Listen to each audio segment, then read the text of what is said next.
Today, are we officially in the Outburst Era? Confessions of a Car Dealer returns, Whatnots headed to arbitration, and a whole lot more. Welcome back to episode 378 of the Hockey Cards Gongshow podcast, presented by our good friends at Upper Deck. Josh! Hey, hey, hey, Josh! Hey, hey, Josh! Hey, hey, hey, hey, Josh! Josh! Josh! Hey, hey, hey, hey, Josh! Josh! Josh! Loud collector, Phil! Phil! Loud collector, Phil!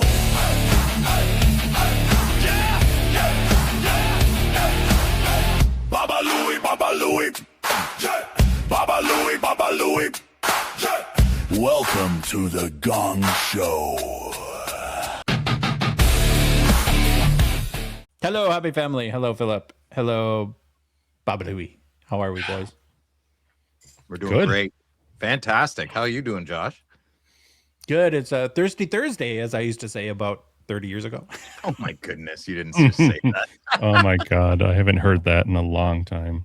And then it turned into a Throwback Thursday on Instagram. I remember when I got that.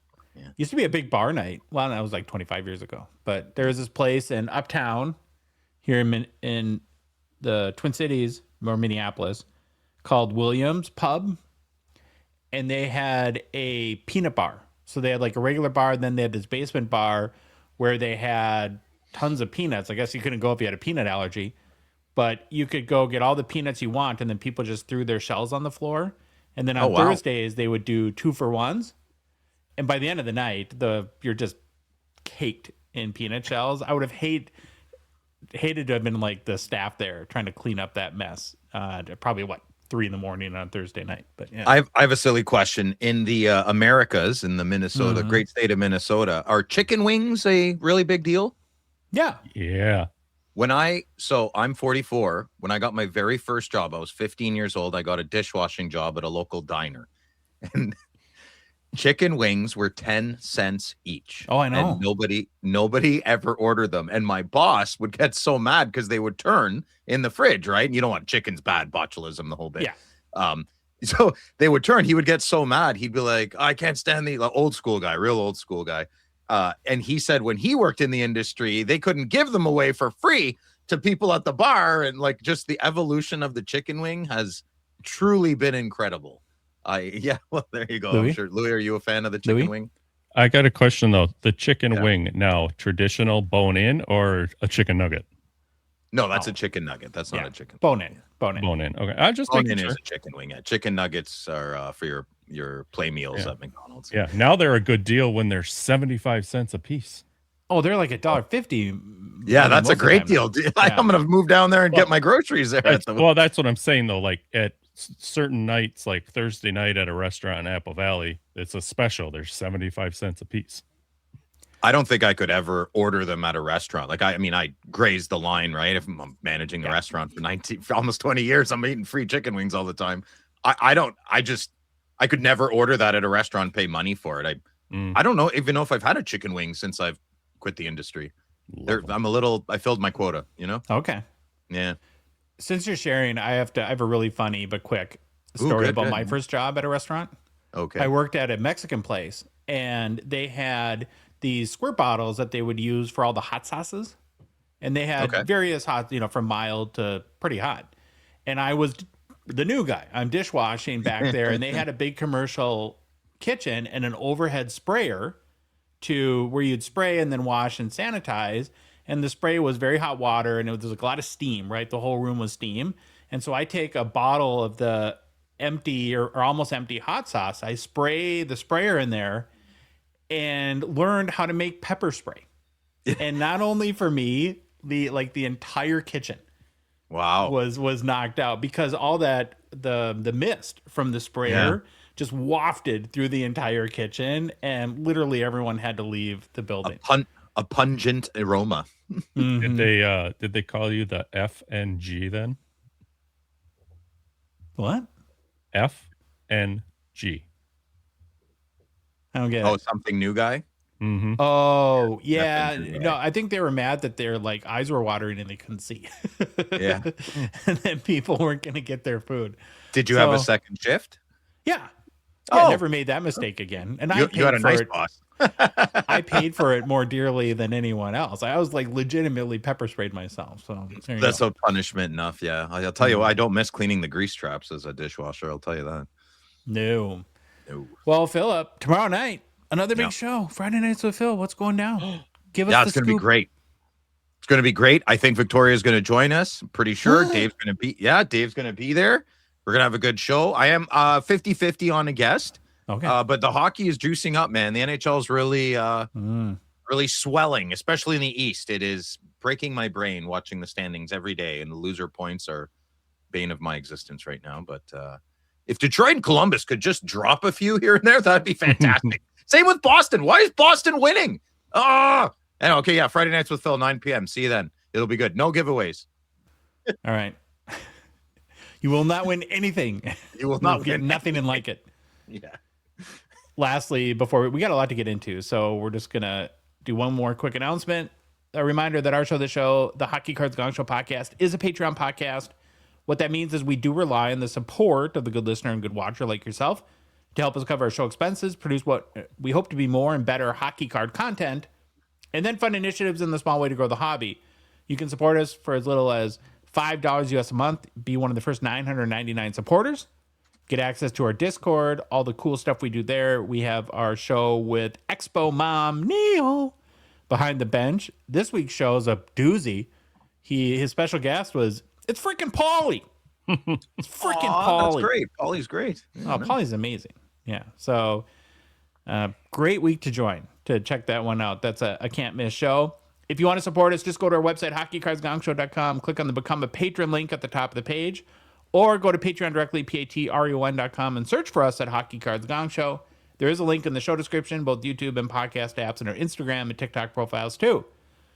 Okay, the exalted, the luxurious, the cute. Luxurious. Baba Louie, what's the game plan? The game plan is starting off with get to know your Hall of Famers. Then is this the Outburst Era? Hey, hold on, Louie. Hold on a second. Hello? Oh my gosh, I thought you were big timing me for a second. Well, I'm recording a podcast, Billy Cilio from Upper Deck. Well, that's what I was asking too. I was asking people if I was wondering in my head if you recorded today, but I thought it was Thursday. Hey, real quick, It is you Thursday. have your party on Friday, correct? Oh, is this Expo talk about, maybe some plan that we have? We are actually legitimately recording. You're on the air. What's up, everybody? Oh, there goes your ratings. Yeah. Hey, Billy. Up or down, but Phil says hi. If you can just, I will call you back in a little bit, Billy. no worries. Okay, bye-bye. It's all right. Whenever that calls, you got to pick up the phone. Our own celebrity. Yeah. All right. We got to start this over now. All You right, screwed me start all over. up. So, get to know your Hall of Famers. After that, is this the Outburst Era? Following that, we'll get into some hobby news. And then, oh boy, it's Confessions of a Card Dealer. He's back. He's back. He's back. Then, we got a couple more updates to the hockey release calendar to share. And then, personal pickups. Thank you, Baba Louie. Let's get rolling with our Get to Know Your Hall of Famers series. It's where we're learning about the lifetimes and hockey career for every single Hockey Hall of Fame player. Started with the very first Hall of Fame class of 1945 and have since been working our way to the present day. Today, we start with the inductees from the class of 1971, the year of Guy Lafleur in the hobby, Phil. Guy Lafleur.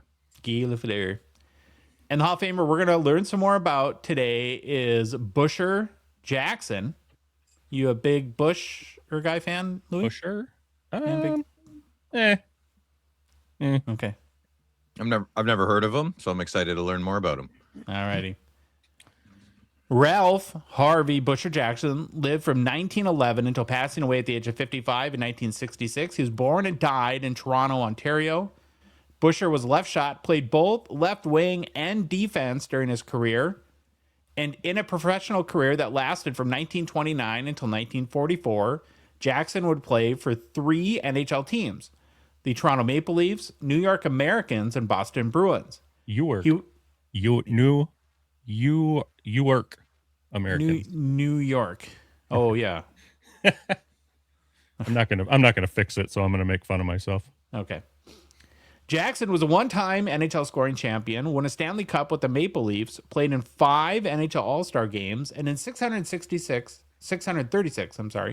career games, he scored 241 goals, accumulated 437 points, and in 71 career playoff games, scored 18 goals and totaled 30 points.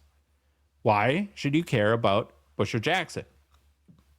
Well, he was born Ralph Harvey Jackson in Toronto on January 17th, 1911, and grew up playing shinny on outdoor rinks before his game started turning heads in organized hockey. As a teenager, he starred with the Toronto Marlboros and quickly built a reputation as a powerful, aggressive winger who could score and play with an edge well beyond his age.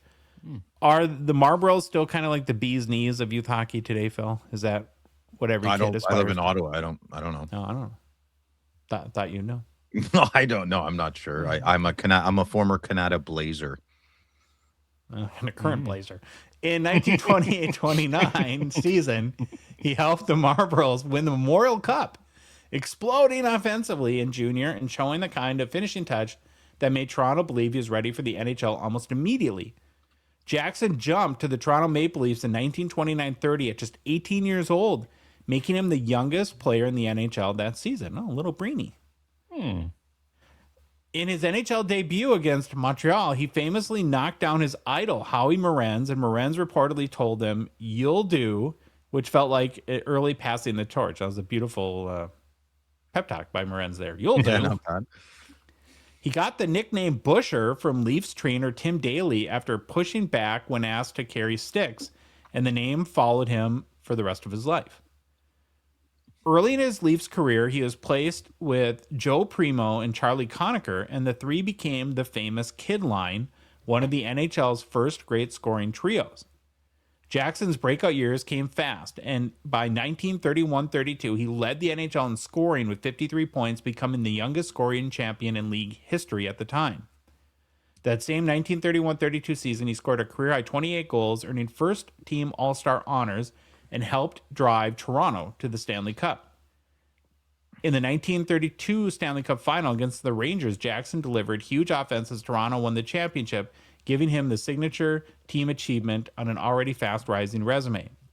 Over the next several seasons, the Kid Line remained the engine for the Leafs, with Jackson finishing among Toronto's top scorers year after year while building a reputation as one of hockey's elite left wingers. On November 20th, 1934, Jackson scored 4 goals in one period against St. Louis, becoming the first NHL player to ever pull off that feat. He was recognized repeatedly by the league, earning 5 postseason All-Star selections overall, including multiple first-team nods during the best stretch of his career. He also appeared in 3 early benefit All-Star games, including the 1934 Ace Bailey benefit game, which is remembered as the very first NHL All-Star tilt. Ace Bailey, you said? Yeah. Oh, yeah, we did. Yeah, okay. Yeah, we went through that. You said it quick. I thought Ace Frehley. I'm like, I know. what? I always think of the Kiss guy when I do that too. Knights in Satan's service? What's going on here? Even as his on-ice production stayed strong during the 1930s, cracks were forming off the ice, where Jackson became known for drinking, partying, spending freely, and living far beyond what was sustainable for the era. By 1939, those off-ice issues had badly strained his standing in Toronto, and the Maple Leafs traded one of their greatest stars to the New York Americans. He played 2 seasons with the Americans and moved to Boston in 1942, where he even spent time at defense when wartime roster issues forced the Bruins to improvise. Jackson's finally strong push came in Boston in 1942-43 when he scored 19 goals and 34 points and helped the Bruins reach the Stanley Cup final. He retired after the 1943-44 season with 241 goals, 475 points, and 636 games, totals that firmly placed him among the great stars of hockey's early generations. After hockey, though, Jackson's life unraveled through alcoholism, financial problems, failed marriages, and declining health. And those off-ice demons became the main reason he had to wait so long for Hall of Fame recognition. Conn Smythe and others viewed his personal struggles as disqualifying. Even though Primo Conacher got in, Jackson was kept out of the Hall of Fame until 1971, 5 years after his 1966 death, when the rest of the committee finally overruled Smythe and inducted him. Well, I think I'm so conflicted constantly with it's the Hall of Fame about the sport of hockey. We're not asking for merits of character here, right? Yeah, but, I get that. There is a but line. I don't want pieces of, crappy humans to be associated with me. I don't generally go to dive bars either and hang out with the folk. Used to, but Sure, like if somebody turned into a mass murderer, you wouldn't expect him probably to elect them to the Hall of Fame. Like, is O.J. Simpson in the NFL Hall of Fame? Or he is, but I think he was inducted prior to all that stuff. So they didn't kick him out? I guess. Is that petty? I don't know. Has anyone ever been kicked out of a Hall of Fame? That's a great question. Interesting conversation to have, right? Yeah. Sound like this guy had a lot of demons, though, so that's too bad. Well, he lived. I mean, I think it sounds like maybe at the expense of some others, but he definitely lived his life. Okay, let's take a look at the Busher Jackson hobby market. His rookie cards appear in the 1933 gum sets, basically when hockey cards return in full effect. So there's at least 4 1933 rookies. The first one we'll look at is the Hamilton Gum, and the PSA 7 pictured on YouTube is the highest public seller. It sold for $1,102 in June of 2021. There's also a rookie card in the 1933 V252 Canadian Gum set. It's a PSA 6 highest public seller, sold for $931 in September 2016. Every time I see these cards, I kind of get that warm fuzzy. I really do think I like this set. Oh, you should buy one. They're very cozy. Yeah, definitely. Like cozy movies, Hocus Pocus, Good. Yeah, I think they're cool. Then there's a rookie in 1933 O-Pee-Chee Series A. The PSA 6 is the highest seller. It's with the red background. There's all 4 background colors in 1933 O-Pee-Chee. But this PSA 6 sold for $984 in January of 2024. And then the last rookie is from the 1933 V129 Anonymous set, PSA 4.5, highest public seller, sold for $440 in October 2021. There are a couple other plain days cards, and I just picked one because I really do love the 1937 O-Pee-Chee Series E set. And this Busher Jackson PSA 7 is the highest public selling copy, selling for $965 in January of 2021. And that, boys, is your Hockey Hall of Famer, Ralph Busher Jackson. Good job. Interesting guy. Yeah, well said. Okay, our main topic today on our show has been brewing in my pea-sized bird brain for about a year now. And it's one of these topics that keeps building and building to the point where I just hit like okay, I got to really kind of dig into the data and see, what all this is adding up to. What we're talking about are the Young Guns, not just the Young Guns, the flagship Outburst parallels. Ooh. That were in. I'm gonna put this question out there for you and the hobby and the good listener. Are we now in what maybe is the Outburst era? Definitely. Yes. Segment over. But if you go back and do a little bit of history, these released in Series 1 of 2023 with the new configuration of Upper Deck. Right away, everyone noticed how nice they look, and be honest, how incredible they are. Yeah, I mean, most people, it's very subjective, but most people think that. And then we started to notice that values were pretty high, especially on the golds, but it seemed relegated to a couple of maybe rich or wealthy or just very aggressive collectors that were competing with each other. And we snickered for a while about how these collectors seem to be dueling for and driving the prices up on the golds. And I'm going to go through a number of examples, but it's kind of gotten to the point where I think it's gone beyond that. And we're starting to see some crazy numbers, especially in the context of other hockey cards. couple days ago, our good friend of the show, Benjamin B, sent me some recent examples again, more examples of what we had been talking about the last time we talked about parallels in the Outburst Red versus the High Gloss. And he sent me 2 sales. So the most recent Michael Misa High Gloss sold for less than the Outburst Red out of 25. Yeah, that's a matter of time before that started happening. I agree with it. Yeah. There's 2.5 times a high gloss. Yeah, I'd pay more for Red Outburst. I just would. Oh, I feel like a bad collector. I just said that. There's also been a Misa and Schaefer Young Guns checklist Outburst Red that sold for $1,300 US, which is $320 more than the high gloss sold for. The checklist? Yeah. Oh, right. What is happening? And again, but beyond the Young Guns, though, when you really start to look into these Outburst parallels, where the impact really hit me is on the base cards. Yeah.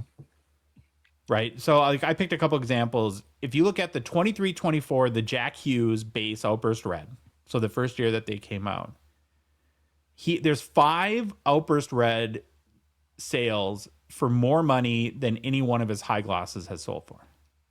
Jack Hughes? Yeah. There's no way. There's one on eBay for like a few grand, I think. Not a Young Guns, the 2023 base. Base one. So there's been 5 okay. separate sales. Yeah. And kind of my point on the base is that, and I don't know if this had sunk in with me much to this point, but I think one of the things, the incredible things the Outburst parallels have done is it's made flagship base cards very relevant again. Yes. Hold on. I got to pause you. Are you saying as a thing that it's surprising how a base card red sold more than for a high gloss base card? That's again, I'm not surprised by that in the least. Not base. Yeah, I agree with you, Phil. On a base card, I don't. Yeah, a base card doesn't look great if there's no cachet. Like it. Yeah, I'm not surprised. I think your comments are accurate. Yes. Well, I understand that too. I mean, there's no comparison, in my opinion, as to how they look. That being said, though, since 2005, the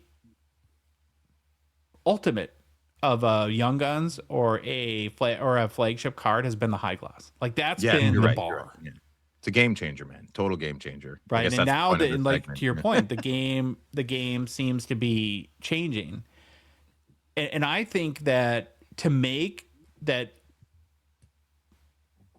we kind of sensed right away when you just saw the designs that the Young Guns were going to have very positive changes. But I don't know if I could have ever predicted anything that would have made flagship base cards relevant in the hobby and sought after and people fighting for. It's crazy. It's awesome. What a commitment from Upper Deck, right? Like this is so incredible. Like this rejuvenated my batteries for another 10, 15 years, Like it's just, Well, yeah. I go ahead, Louis. No, Billy can make all the vending machine cards he wants. all aboard, all that goofy stuff. He knocked it out of the park with these. Yeah, great. Hat trick, grand slam, pick your what's basketball, slam dunk. Got a I don't know. So I lost my train of thought. Oh no, I have a Sidney Crosby red outburst base card from 23-24 series 1. And it cost me $500. And I was like, I can't believe I'm paying this. Blah, blah, blah. I have not seen one sold for under 1,000 in a long time. And I'm very happy because I'll show how honest I am. Because, well, not that I'm super smart for thinking of this, but Crosby's not going to have a lot of red outbursts out there. He might only have less than 100 red outbursts for his entire career. If he only does 4 years, right? From 23-24. Yes, I'm good at math. I know. Or 125 if he plays 5 extra years. So what other players, right? McDavid, he's only going to have 10, 11 years of red outbursts. Ovi, there you go. Yeah. Listen, you want to be an entrepreneur? Go buy all the Ovi red outbursts. That's what I would be doing. Mm-hmm. As I looked further into this too, I thought a lot about the silver outburst.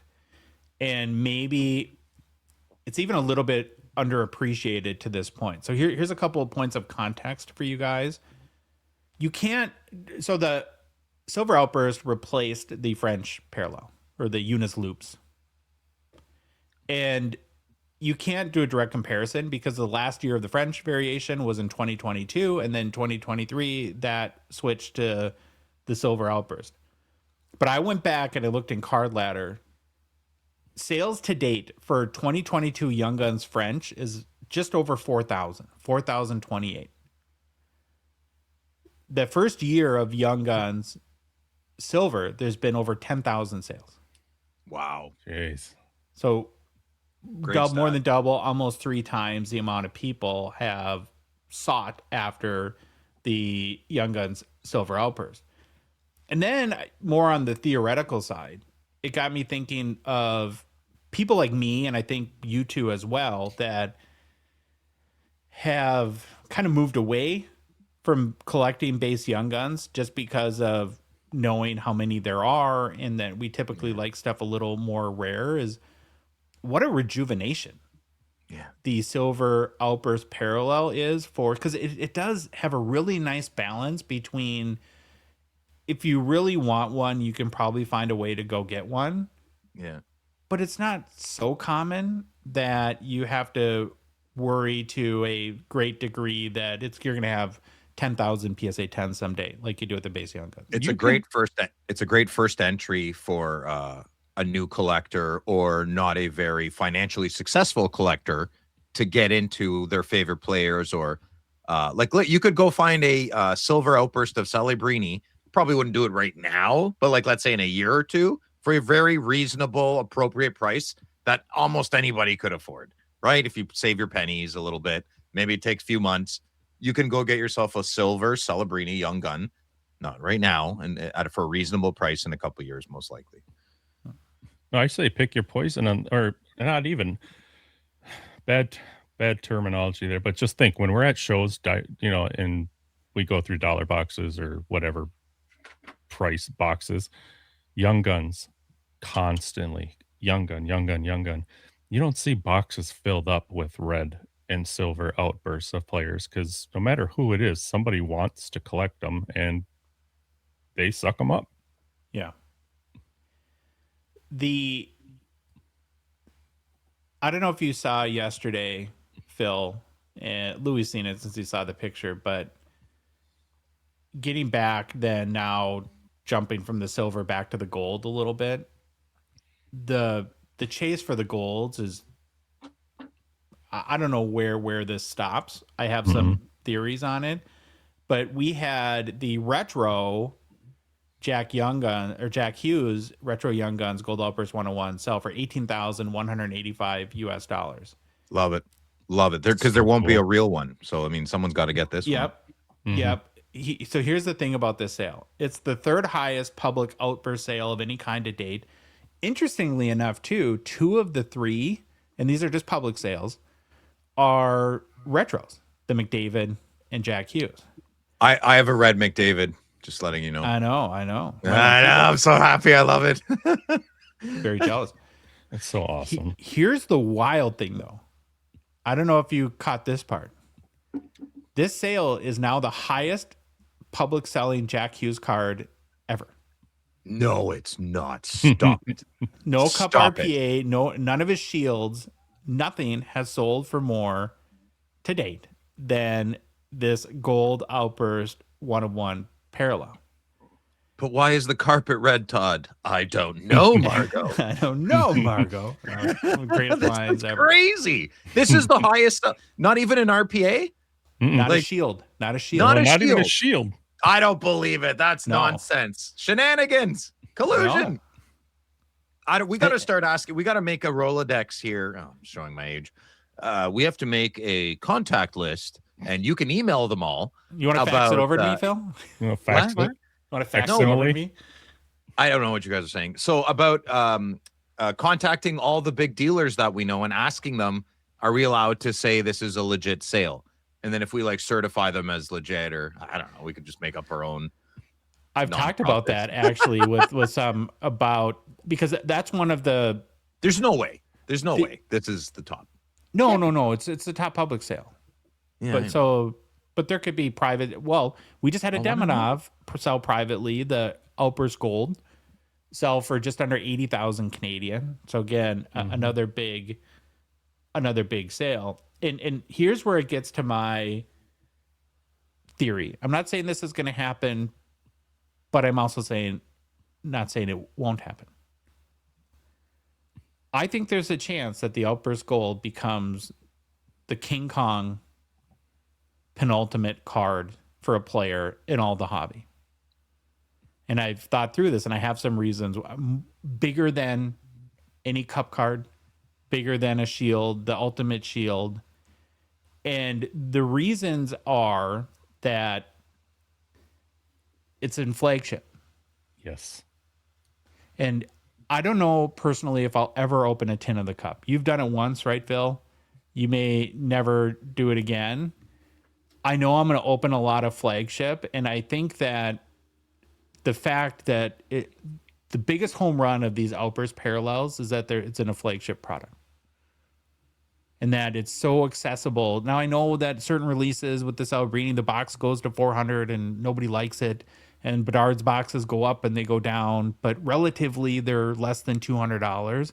To be able to pull a 6-figure card in less than a $200 box is pretty freaking cool, I think. I think reason 2 is it's the Young Guns brand. That brand is synonymous with hockey cards. And so not only is it an amazing card, it's a huge card. It's under the biggest brand. And, and then the third is that they just look amazing, which is about it. I think that that's about as objective as I can be about something totally subjective, right? I'm sure there's people that don't like them, that think that they're ugly or dumb or gimmicky or whatnot. But I would think 95+% of hobbyists are pretty jazzed about them. Is that fair? Yeah, I'd say about 90%. 9 out of 10 people think they're good. I don't know. That's a big statement, Joshy Poo. I don't have a strong opinion on the matter. I'm just really grateful that they exist. Like 3 years ago, this didn't exist at all. You made such a good point with the there's nothing been in flagship to really, I don't know, get super excited other than Young Guns or some odd insert, or not even really an insert. This has just rejuvenated the whole set. And it's look at like the extended series, the redheaded stepchild of the flagship releases, where you go back to. Well, they put acetate in there now. I think they should have kept acetate in SP. I do too. But you go back to 2020, 2021. At one point, weren't we at the expo where you could like buy a hobby box for like $30? I mean, they couldn't give them away, and nobody wanted to open them. Now, in a few months, we're gonna have Series 3 with debut jersey patches, Young Guns acetates, Beckett Seneca Young Guns, and all the Outburst parallels. Yeah, that's a juicy flagship. Love it. That's awesome. Definitely a juicy proposition. And then like the last thing I think about too is like, well, how or what would this scenario be, or what would the reasons be that these Outburst parallels continue to gain more prominence? Is I'm a little stuck on, admittedly, the whole quality of autos from these kids these days. And are people going to want scribbles? You and everybody else. And things change. I mean, in 100 years, they could be like, well, people 100 years ago used to collect what was called a signature. What's a signature, Mrs. Marbles? It's not a bad thing. I mean, it's not great, but it's not bad. It's okay. I mean, it's a rite of passage. You ain't no man if you can't sign your name. Well, my signature sucks donkey pretty good. So, I mean, big deal. Mm-hmm. And you got Demonov, like with the red and the color match there. Anyone with the Habs, and I don't know. I don't see this slowing down. Who knows? And it shows. It shows, not to toot the horn of Upper Deck, but I'll give big praise where it deserves. Maybe they realize that as well. They're like, we need a win here. These kids aren't signing. Like Like if they never foresaw or never thought the autograph thing might be an issue, like what if they lost 30% sales in 1 year because people slowly, in over 10 years, because people slowly just aren't really interested in autographs anymore. Not that Flagship has autographs, but I'm saying overall, they would be like, crap, we should have addressed this 10 years ago. I'm just saying maybe they're really trying to hit home runs with no autos right now. And the big focus is on inserts and more card design because culture is changing in North America. Well, internationally. I mean, the world's almost its own culture, right? We got small really quick. So maybe they like to sign more in Europe. I don't know, but I like how things seem to turn over, become, cyclical. Certain things are hot for a while and then they kind of go away, and then even older something else turns up and then that's hot for a while. Then I don't know, are we still in the outrageous Shield price days? Or yeah, I think so. For sure, I think. Those collectors are going to think it's nonsense to think that a Flagship parallel would ever usurp the prominence of an NHL Shield, but that's maybe not. Make sure you leave your thoughts in the comment for Josh, how you disagree with him. I'd love to read them. But on that, he will read them. It just goes to show it. Sometimes the simplest things are the best things. Or one little printing technology can change so much, which is fun, right?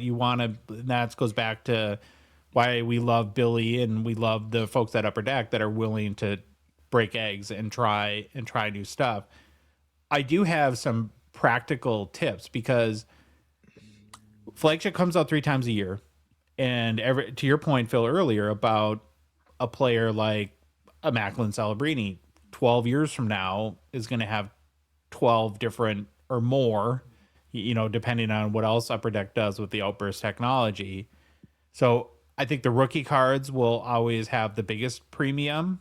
But then beyond that, if the player debuted before 2023 or after, from a base perspective, logic, I think, would point to that the preference would be on the first. So that for players like Crosby or Ovechkin or McDavid or Austin Matthews, whoever it may be, that those 2023s will, that's where I would try to hunt before you're buying the 6th Outburst Red parallel for that player. Yeah, he's going to have, in 12 years, he's going to have 400 Red Outbursts, right? And 12 gold, and some retros and teammates and buddies. Right? And so think with 12 years, Macklin Celebrini will have over 400 Red Outbursts of just his base card. Yeah. So they will become abundant, I think, over, well, a decade's a long time. That is a long time. I mean, it is. Yeah. So, like maybe on the negative side, when you're looking at the hobby, you can say we're in the junk variety era with all the parallels. And on the positive side, maybe we're in the Outburst era right now. You need junk variety a little bit. I'm okay. Oh no, too many inserts. Like, who gives a crap? The good ones will rise to the top. The cream top thing, you say, all boats and oceans. Like the house paint. I'm the cream of the crop. I rise to the top. Now just throw in a shimmery black out of 10 and. Yeah, I'm starting to think that parallel expansion would be a bad idea. Don't do it. No, don't do it. No, sorry, Lou. I got to disagree with you. I do. A black Outburst would be pretty snazzy. Do it. Maybe on the 10th anniversary, add one. But But I also believe very strongly it has to be 1 in, 1 out, like deluxe. Yeah, and that's where I don't trust. That's where I don't trust a big company. That worked really well, and we made lots of money. We're not going to do that again. Let's do more. They're going to do it again. Yeah. Yeah, man. I don't know. All right. I don't know. I love it. Well, what's next? What's going to be the next hot one? I don't know. Maybe. Well, I thought Liquid Gold was pretty cool. There's that card in Fleer Flare that's like some wave technology that could be. My best card. I don't know if it counts, but it's my Gold Outburst 1/1 Marcel Dion from Clear Cut. That's nicer than the Red Outburst in Flagship. That to me is the card where it's platinum. That's a platinum. Well, that gave Corvette. Clear Cut it's a Corvette card, like a solid chase card too. Where I know Clear Cut had the canvas autos that people have always liked, like the blue ink and the red ink. But I think that those clear cut take it even a step further. And, California Dave, that could be the most valuable part of his collection, because I know he went deep into those. Yeah. 10 years from now. I mean, highest risk, highest reward, I would think. I mean, if I was loaded like stupid FU money, I'd be buying pallets and pallets of clear cut and just having a blast, just ripping them open. We just go to games and rip them open and make stupid good. videos all day long. Okay. Slab Sharks, the Gongshow partner sponsor, thankful for their support of our show.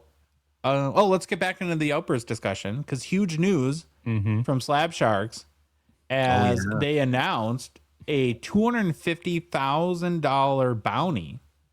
I don't know if you saw that on the Macklin Celebrini Young Guns Gold Outburst 101. Can I say something? I jumped it when I saw that. I was in my house and I had to go do some errands later in the evening. But when I saw that, I still had my phone, reading my phone. My body just went and put its shoes on, and I got in my truck.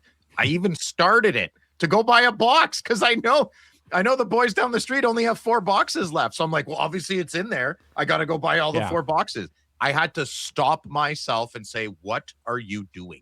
You will not go spend $2,000 on nothing. I almost spent $2,000 on bub kit. I mean, unless I hit it, that'd be great. But let's be honest, right? It's crazy. Oh, the Brini Mania has everybody doing all the math. We were at a card show this past weekend, and they had some guy had a stack of 5 or 6 of the retail tins. Oh yeah, and I'm doing the math, and he wanted like $100 US, and I'm like, well, okay, so there's 2.5 Young Guns on average in a tin. There's 50 Young Guns. We're all doing middle-aged dad math. Yeah. You were talking to that guy. I was going to say something and I forgot. And because I kind of did a double take, I'm like, oh, yeah, it gets you. It just gets you, because you think you can outsmart something. Or I got right out of my truck real fast, right? It's $400 a pop, man. Oh yeah, $1,600 plus tax over here. It's no, thank you. And I think that the 250,000 is probably the floor that Slab Sharks is setting. I'm like, hey, card, double it up, and I want a home cooked meal at your home. It was interesting to see, and again, the hobby I think evolves in good ways. That when you look at the Slab Sharks announcement for this bounty, there are some definitive lessons learned from our good friends at Dave and Adams, who were sort of the guinea pigs on it. Like, they set an expiration date. I think it's October 1st, 2026. And then Karn or whoever at Slab Sharks said that at that time we might increase it, we might decrease it, we might not continue to do it. It'll depend on how things go. He could break his leg. Yeah. Oh yeah. So, but I also think it's kind of interesting to continue this Outburst conversation a teeny tiny bit more, that we're not really seeing, other than Grant putting the bounty on the Gretzky shield, we're not seeing on rookie cards that the bounties have been on these Outbursts. And, maybe it is to drive flagship sales, but Slab Sharks doesn't sell flagship though. And I've been told that they just want the card, that whoever there just wants it. I think a little bit of recency bias, maybe. There's been bounties on everything forever since that I can remember. Flavor of the week.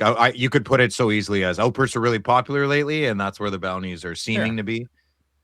Maybe. I don't know. We'll see. Beyond that, though, the current Slab Sharks weekly eBay auctions live ends tonight. Over 8,000 sports cards to bid on.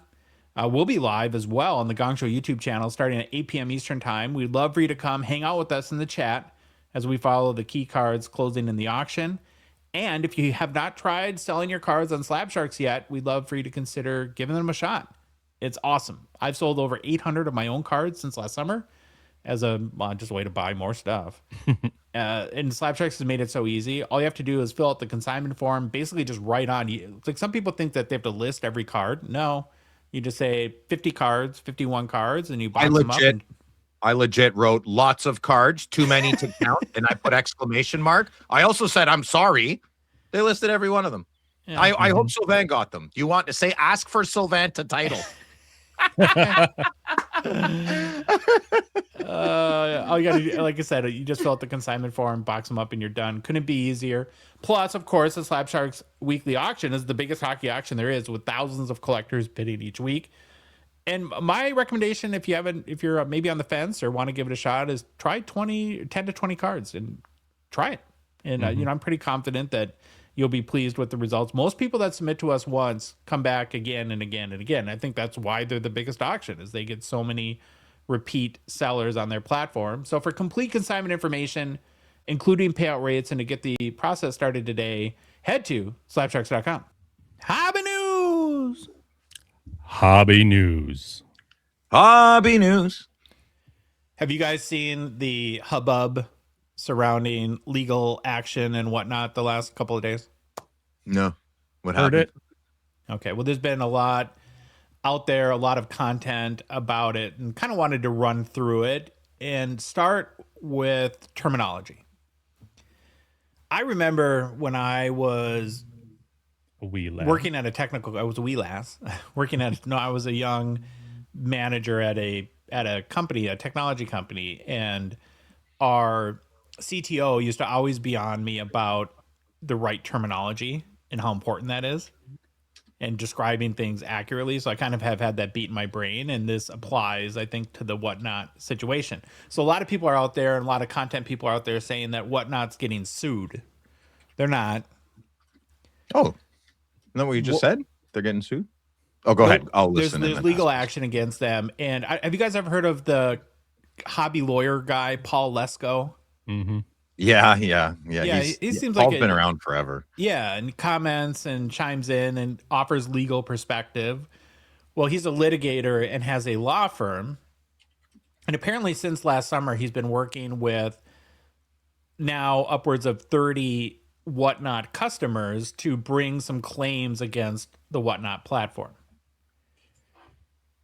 They're not getting sued, though, is that what they're doing is that they're going into arbitration and whatnot, because when you sign up for Whatnot and agree to all the terms and conditions that we always agree to but never read, they as part of joining the platform, you're saying you basically waive the right to sue them, and then you have to go to an arbitrator. So now it's important to understand, and I'm not a lawyer, this is all my amateur lawyerisms, but to understand the difference between arbitration and a lawsuit. Lawsuits happen in court with judges, and these are funded by our government, and as a result, those processes are public. And so the information is public. The public has a right to know, because basically people are paying for the judges in the courtroom and the building and all of that good stuff. Arbitration is not settled by judges. It's by private panels or arbiters or tribunals, whatever you want to call them. And a lot of companies prefer that because arbitration is private, meaning that if claims and things come out through the arbitration process that Whatnot maybe wouldn't want the public to know, that those are not in the public domain like a lawsuit would be. In particular, when people sue big companies, there's different advantages and disadvantages that you would have as a consumer versus a company. Big companies like Whatnot that have billions in revenue have lots of money to pay lawyers. The average Joe, a good lawyer is $500 an hour. That adds up really quick, and you can get outspent a lot, and that gives companies leverage. What gives people leverage, and sometimes plaintiffs or whatever the term would be, is in a lawsuit you're entitled to depositions. Do you guys know what those are? Not in the sense that you're speaking of. It's where you can compel, like, an officer of the company, like let's say maybe the CEO of Whatnot, if it's agreed to an arbiter, to answer your questions under oath. And very rich people don't want to answer open-ended questions from opposing lawyers under oath. That's not, and so that compels companies to want to settle a lot. And as part of most legal settlements, when you're suing a company for monetary benefit or you're going to arbitration with a company for monetary benefit, a big part, we'll give you X amount of dollars, but in exchange, you have to sign an NDA and never, ever, ever talk about it, because we don't want our dirty laundry aired publicly.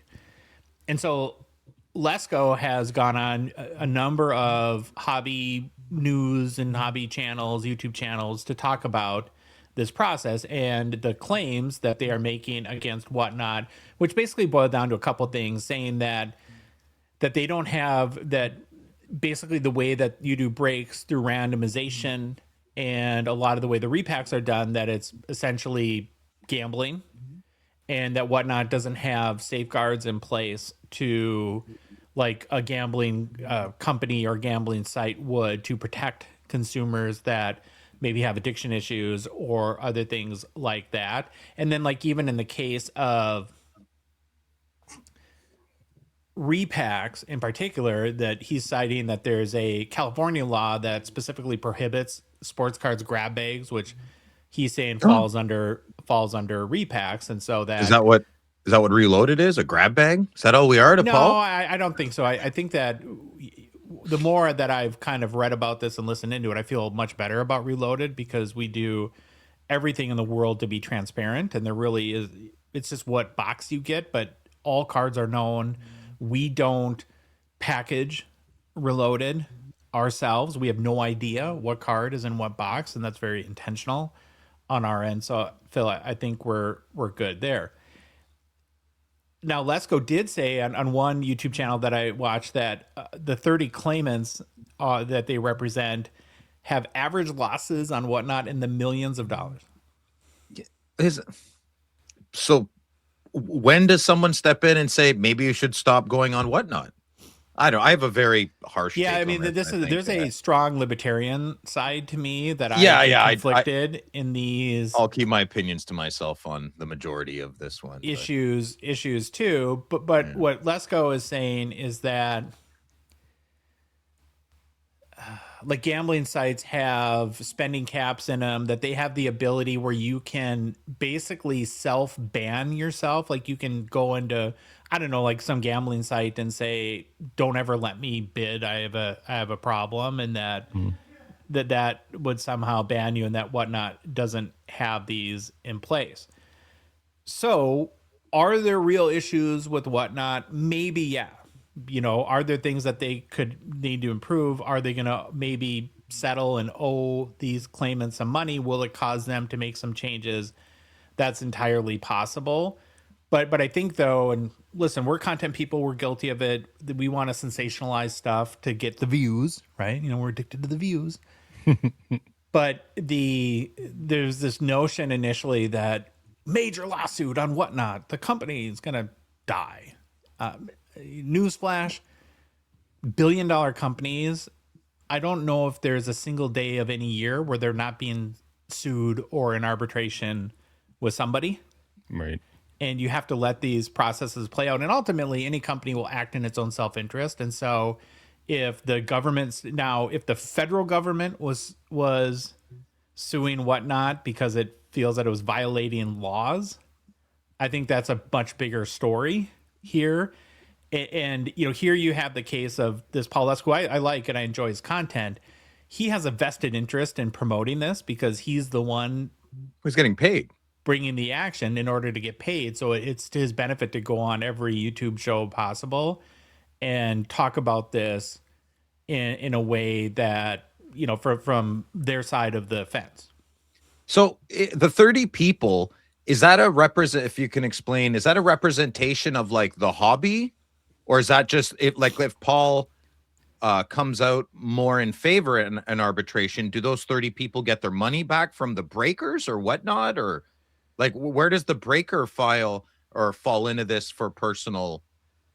Well, right now he said that they're going after Whatnot, but they're not ruling out going after breakers. And it seems that they are, because that's part of this too, is like, what is Whatnot responsible for as a platform in ensuring versus what is the responsibility of an individual breaker to, do we get to know who those people are or no? That's private.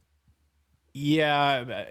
I think all this, that's why companies want arbitration, because they don't want any of this public. Paul Lesko, he sued, I'm pretty sure it was Topps about redemptions 10 years ago, like in 2015 or 16 or something. Mm-hmm. He's been around. He's got a niche, and it's smart, smart of him. And obviously as the hobby grows, there's going to be more opportunity he's a card chaser.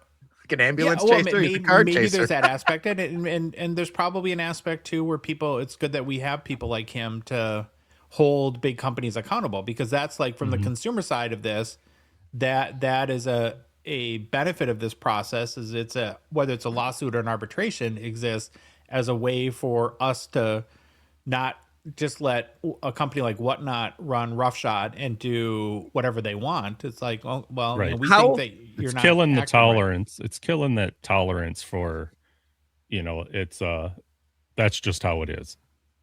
Where's the line for like preying on? So I'm not down for preying on addiction. I'm not down for that, but I do lean towards we all are the masters of our own domains, right? So accountability has kind of not been on the forefront of society for a while, but I would like to think it's going to make a strong comeback, because that's how we'll succeed as a human species. But anyways, it's hard to juggle good marketing versus preying on degenerates versus preying on addiction issues versus like I don't want to be a judge in any of this, right? Like I think there's a very big gray area. I don't have the answer. I would like to see people lean more towards looking in the mirror.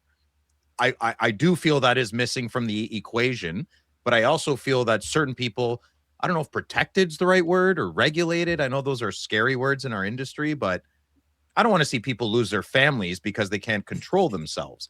But then the other side of me says, well, dude, you're going to lose your family if you don't control yourself, right? Yeah. I don't have I have one son. I would love a big family. That you know of.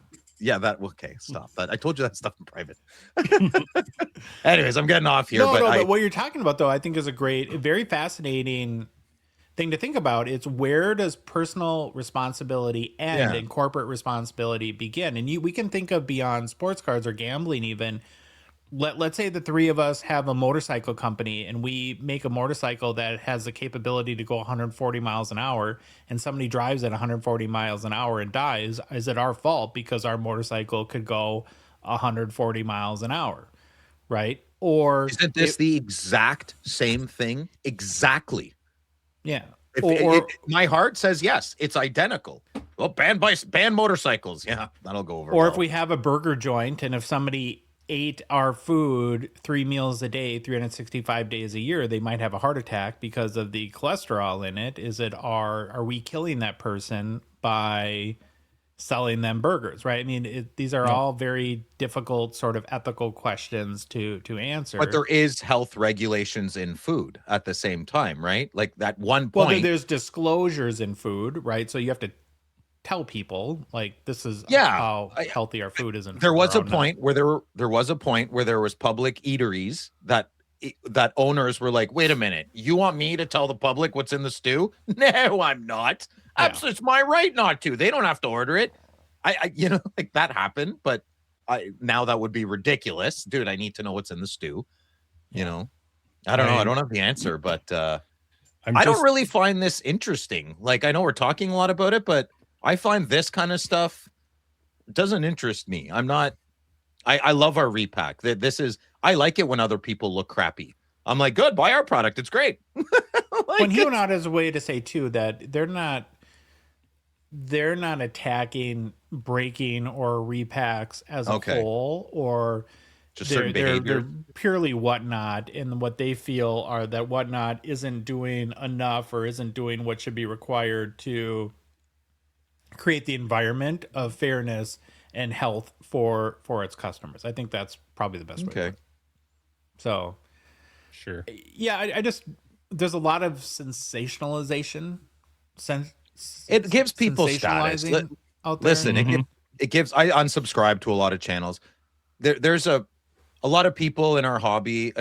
Not a lot, like a small, strong percentage are unfulfilled, and I think this makes them feel like they have status when they're hooting and what do you say, Pitchfork Nation, right? Mm-hmm. Listen, I'm if you're all about this, I'm not talking about you. I'm not trying to insult anyone. I just feel people. I don't mean money. I don't mean financial status. That's not what I'm talking about. I mean status among their peers and colleagues in their own little community, wherever they live. I think a lot of folks that comment on YouTube channels or show a lot of rage and hate on tweets about Whatnot and breakers are destroying the hobby. And I just don't think you have fulfillment. in your life. Like it, because things, I don't know, things, it can bother you, and you don't have to go to Whatnot. I've never logged in. I have no idea how to do Whatnot or whatever it's okay. I don't know. I've always struggled with the notion that, and maybe this is my hang up, I will acknowledge that whether it be a successful person or company, that when you become successful, all of your intentions are bad.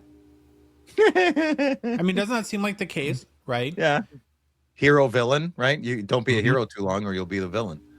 The more successful you get, the more of an a-hole you are. And yeah, maybe it's like people that are bitter about their own lives or their own lack of success, and they feel like maybe the only way to become successful is to have poor morals or cheat I don't think that's ever top of mind. I don't think when people are arguing or that's a bad guy, it's never top of mind. I think people are just in their moment. And then maybe when you look back with your thoughts, you're like, oh, I came off like that. That's not good. You know, and I'm not saying that there aren't successful people that aren't horrible, and that, I mean, that's, I'm sure, right? There's every walk of life of people in any industry. But I do think that we need to make room mentally and in our emotional intelligence wise to realize that we are an industry that's rapidly changing, evolving, and growing up.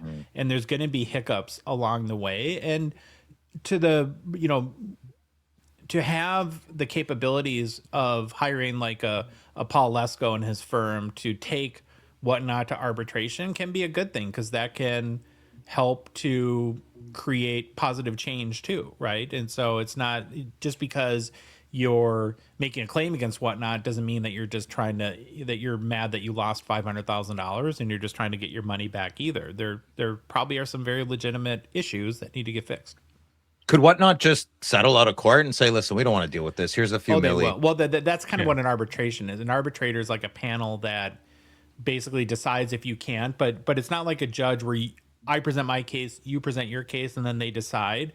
An arbitrator, here's your case, here's their case, says, hey, I think you guys should, that the other side's making a good point, and they try to encourage you to settle. I mean, that's their goal is to not have winner or loser, but to bring you to the middle.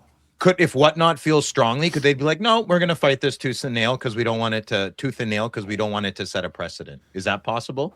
Possible, but I'm going to say it all depends. Like, Josh, what'd you say? There's 30 people?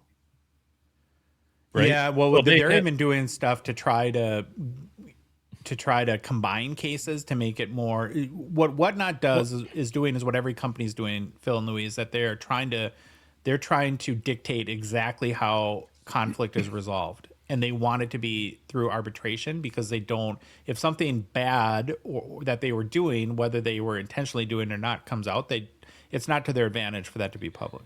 Correct. But like when you say they're doing it in 10, 20, 30, 40, 50 people, that's putting a coordinated group together. And in arbitration, they would have to hear each individual's.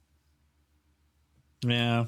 Now we're out of my depth. So that's why you want to go into it in a group, because you're forced to hear if there's 30, you're going to hear every single one of them. Well, you're banding together, right? You're against the man. You're banding together, but you still have to hear each person. It's not 30 people with the exact same thing. They have to be settled individually. Yeah. Yeah. So then we should sue somebody. They'll settle with us. I'm going to sue Coffee Mate. I got a bad batch a few weeks ago. I'd like to settle. Well, there was the famous person that won millions of dollars that spilt the McDonald's coffee on their lap. That was in the 90s. That destroyed. If I'm not going back in time to kill Dyson at Skynet, I'm going back in time to take that old lady out with the hot coffee. That's it. That destroyed. That was the origin story of everything. The hot coffee, right? Yeah. Well, I don't know. So enough on that. I'm just listening to this one because there's too much that makes me want to blow up. Bottled water. Do you guys remember seeing? I remember seeing bottled water for the first time in my life at the corner store. I couldn't stop laughing. I was like 12. I was like 12, 13.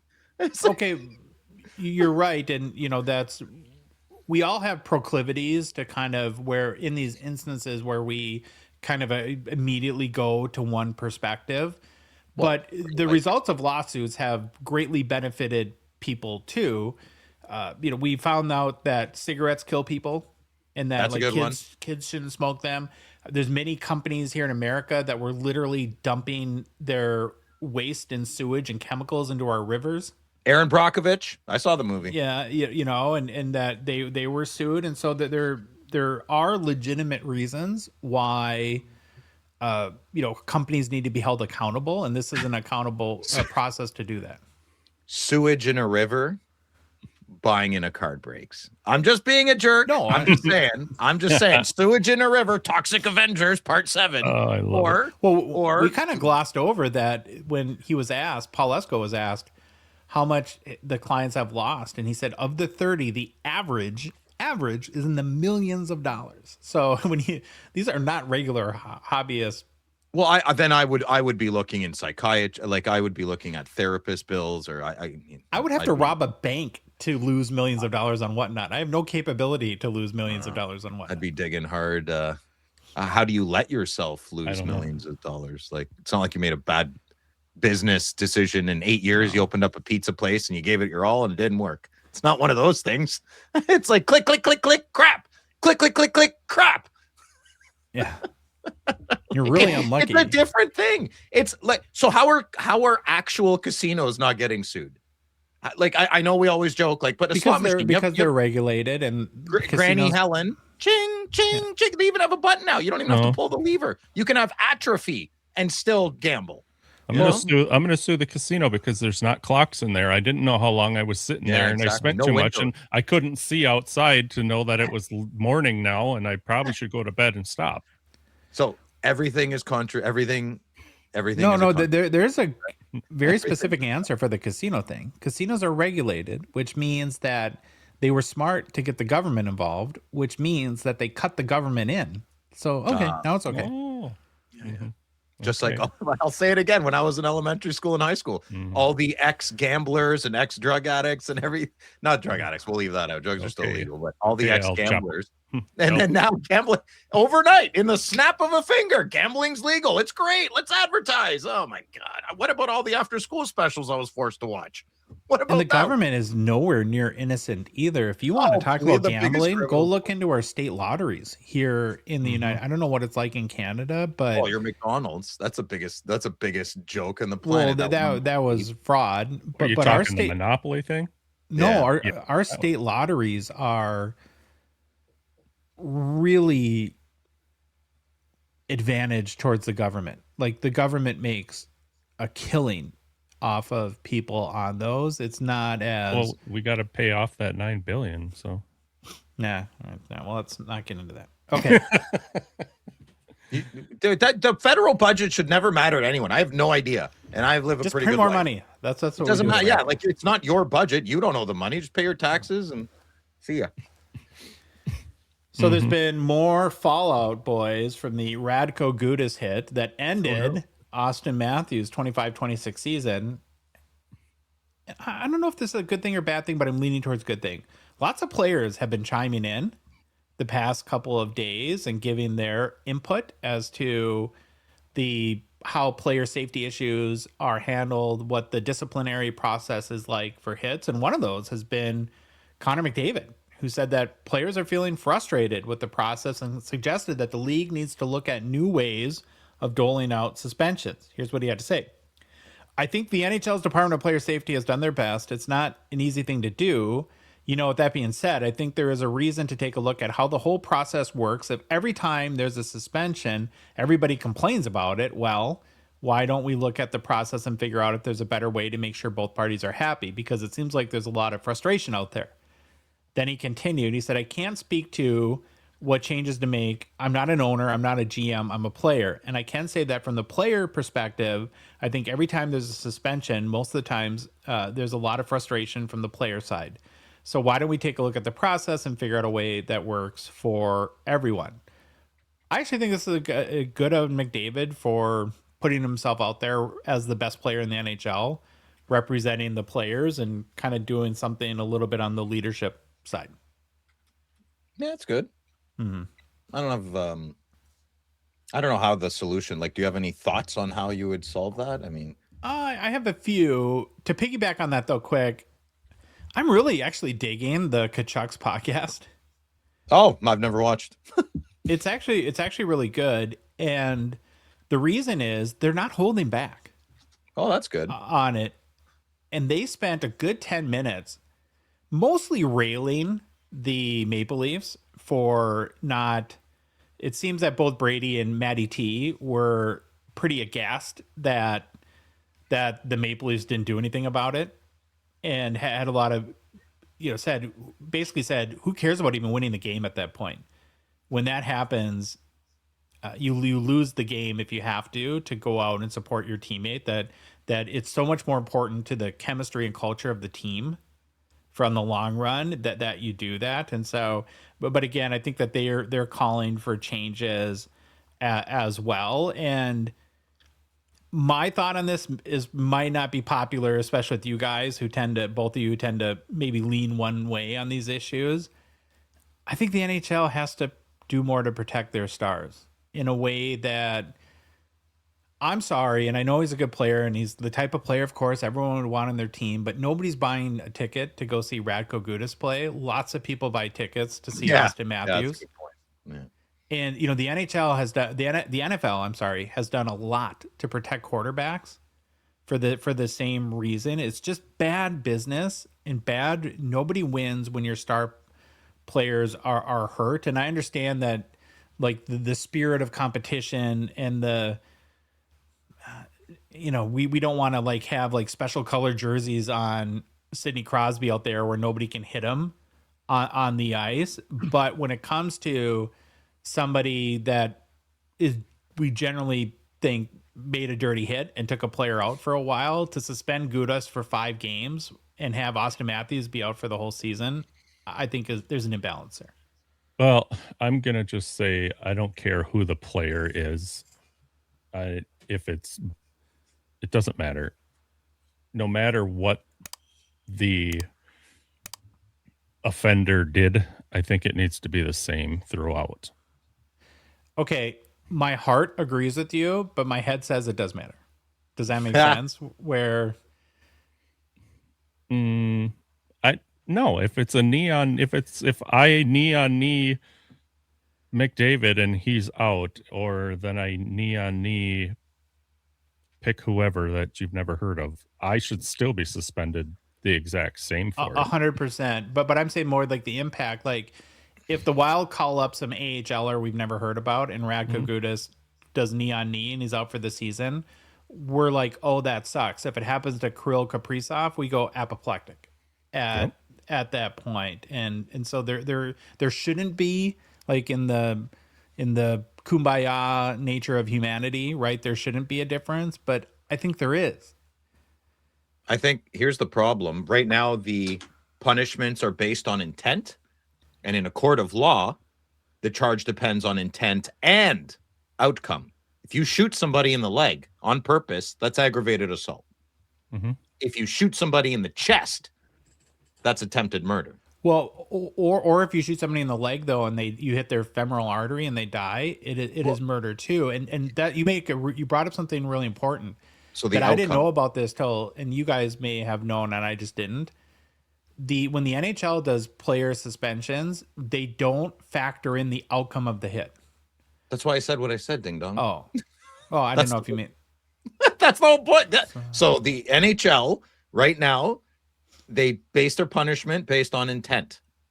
I think the NHL needs to base their punishment on intent and outcome. I agree. Yeah, and then they also toss in that repeat offender thing, and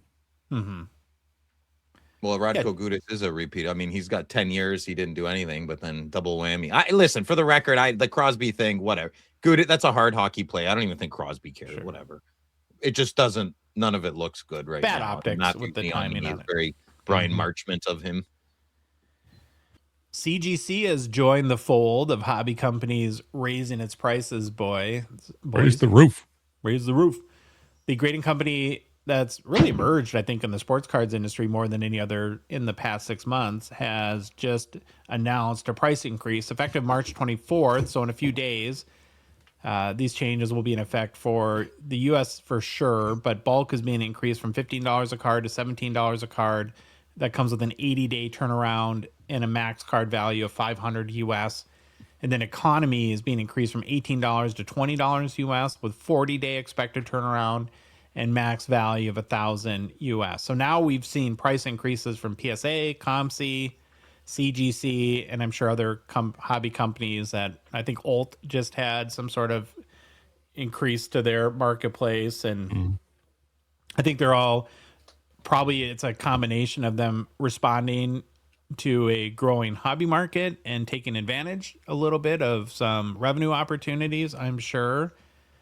But yeah, it's not just PSA that is raising prices. And the more I think about this, I'm more and more, I think, in the camp of I want a grading company to emerge that has a repeatable approach, that I don't care if it's expensive. I don't care if it's $75 a card, but if it's consistent and repeatable, and it actually causes people to not just grade anything and everything that's sitting around their house.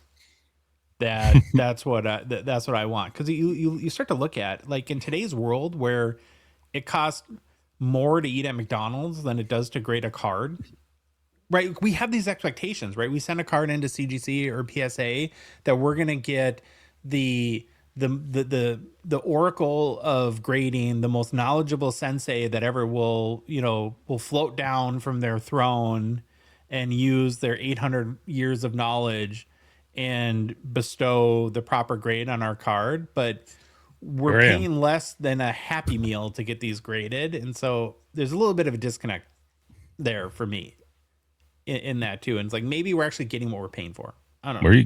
Where are you getting your Happy Meals from? I don't buy Happy Meals. Oh, okay. When I traded my, and I'm going to tell you what I traded. I traded a Brady Tkachuk green emerald autograph that I had no idea I had, but it was in a CSG slab. Those, if I was working at CSG and I worked so hard to find a good supplier, good staff, good plastic, they have an excellent product. Like, if you put another slab of another company beside a CSG is the best slab other than tag. But I mean, if you value, don't snap the tag. You can just break it with your hands. Don't do that. You'll cut your hands. But CSG slab, I think, is the best in the industry. They must be so frustrated with PSA just breaking record numbers all the time. Well, did you see there was the teapot guy from Jeff Wilson? But I didn't even finish the video. I'm like, I love how he did it, and it's good for new people to see. So thousands of us have our own experiences. We didn't need to watch Teapot's video. Every grader knows it. It's not a secret. It's a game. I just want to make sure we're talking about the same thing, because he did a new video today. Oh no! That where he took I think 14 or 15 CGC slabs, okay, and crossed them over to PSA. Ooh, that's interesting. And none of them PSA crossed, only none of them over for even the equivalent grade. There is no doubt in my mind PSA is on a heavy mandate not to give out easy 10s right now. They're changing the culture of PSA for sure. For sure. Well, maybe that's a good thing. I don't know. Yeah, I think grading a card should be $100. Like you said, Josh Madigan, grading a card should be $100. And you should get $100 like service for like the value of that. Yes. Not just $100 to pay $100, but you should get a high-end, professional, consistent technical service for that. Even a phone call. We'll pay $150 and get a phone call from the grader. Could you imagine FaceTime with the grader? That would be pretty cool. You're welcome, grading companies. There you go. I'll pay $100. Oh, sorry. I thought maybe it was on mute. You'd think the kid was having a dance party up there, so I keep hitting mute, forget to turn it off. I'd pay $100 without any complaining or issues if the grader just would also say what he found on the thing. There's got to be a checklist. There was an issue here. I don't need the whole tag computerized thing. Just tell me what you saw. Therefore, I know why it got that grade. I'll pay $100 for that all day long. But the market probably doesn't want that. What the market is obviously telling CGC and PSA and all the, well, those are the only really two grading companies now, but is that we want as cheap as possible grading as fast as possible so that we can make money. It's not And going anywhere. It's and the then that's what we're culture. getting. Too many new people have come in and they don't remember when there wasn't grading. Yeah. It's just it's not going away. It's accept it. It's okay. After a little hiatus, boys, Speaking of not going away, we resume our Emmy never nominated series with Sylvain Cormier. I had a pretty little amazing. fun. You got to make it look like him next time, Louis. I did. I think it looks. does. I think it looks like. Oh, him. really? Oh, okay. Yeah. You just can't see his hair. I was gonna. It's cool. He's got beautiful hair. Well, we're excited to resume our series with our favorite French Canadian hockey card dealer from a completely made up place in what he says is Moncton, but I don't think exists. So we hope you enjoy our latest installment of Confessions with Sylvain Cormier.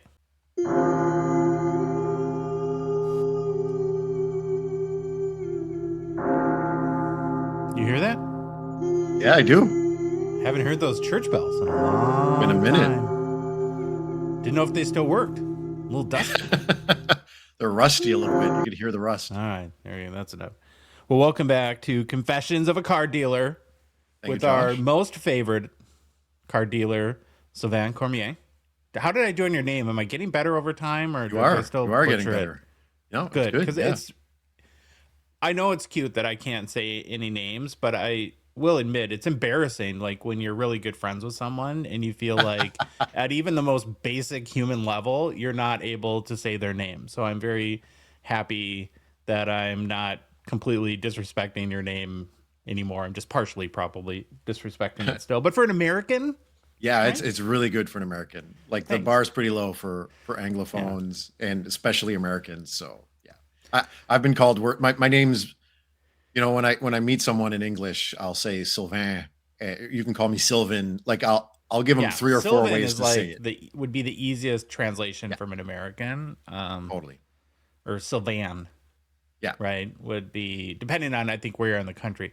Well, it's been a minute since you've been on. What happened? Did we lose you to Pokemon? Where have you been? No, you didn't lose me to Pokemon. With that said, though, Slabshark submissions and grading submissions have been, 50% TCG easy these Yeah. days. It did help that Slabsharks ran a promo, a 90% payout promo on all graded Pokemon cards in Yeah. 2025.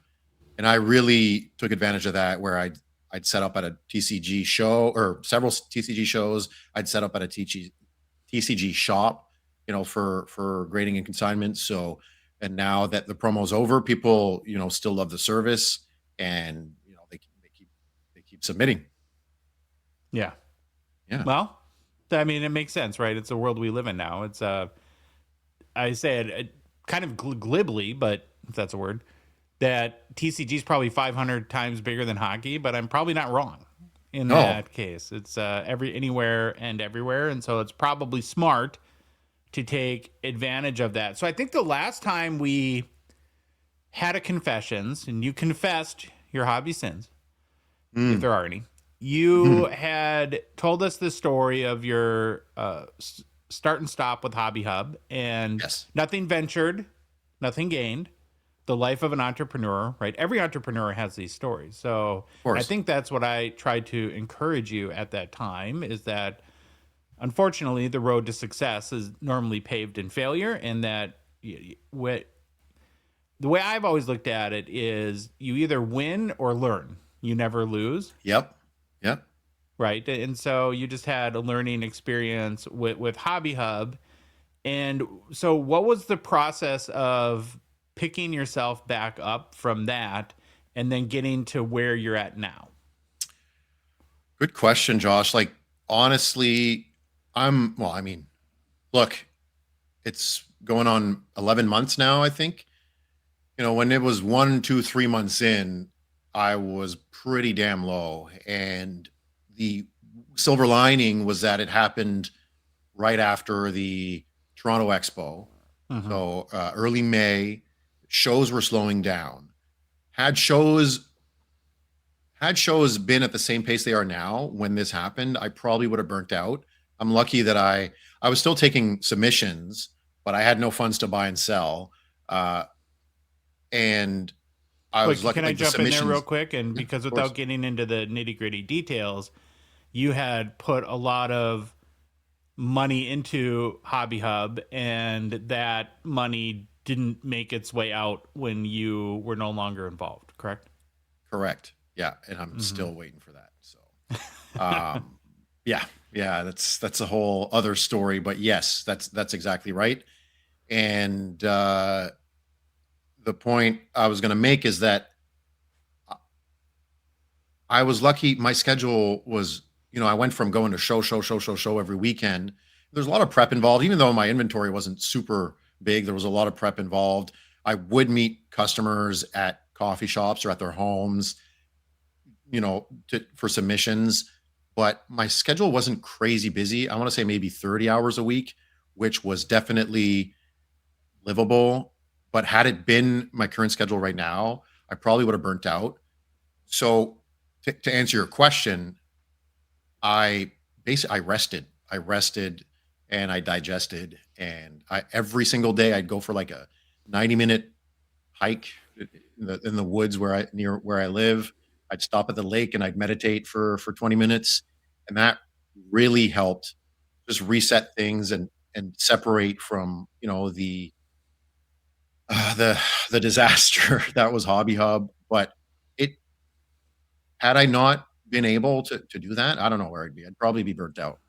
Yeah. Well, I think there's a grieving period though that you go through, or however you want to put it, maybe feeling sorry for yourself. And I've told this story before, but the Gong Show purely exists because I failed at a startup too. Right. And it's maddening. It's a crisis of confidence. You question everything about your ability, your worth. Can I do it? Can I, am I just destined not to be successful? And what I did is allowed myself a period of being a poopy whiny butt. Right. And then said, okay, you can be a poopy whiny butt for a week, and then you've got to pick yourself up and start doing something. Did you have a similar thought process to that? Absolutely. And my poopy whiny butt phase was like 2.5 months. So it was a little bit longer than yours. Probably 12 weeks, 12x the amount of time. But I still had some work to do. And, I which kept me going. The whole point of Hobby Hub was to have a physical drop-off spot for customers, for submissions, whether it's grading, whether it's consignment, whether it's, and now with PCI, it could be somewhere where someone comes and gets a referral.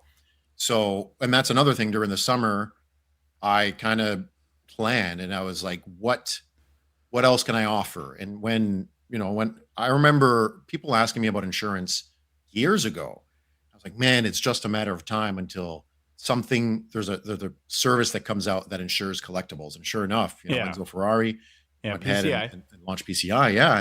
And we talked, and, I'm a referral, like I'm a brand ambassador now and a referral point for insurance. So that was basically the trajectory.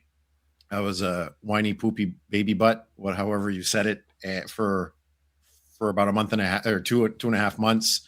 But I realized like the demand was still there. And I'm like, look, people are still, nobody even noticed Hobby Hub came and went, because what had happened, without getting too much into detail, what had happened is the original vision, the partnership was because of real estate was in the equation.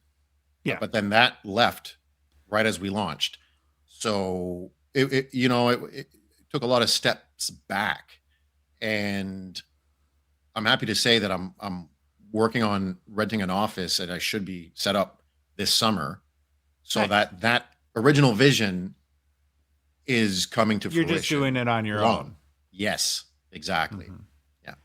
And we had talked plenty as you were going through the process. And I think we're not going to get into details at all, because there's always two sides to the story.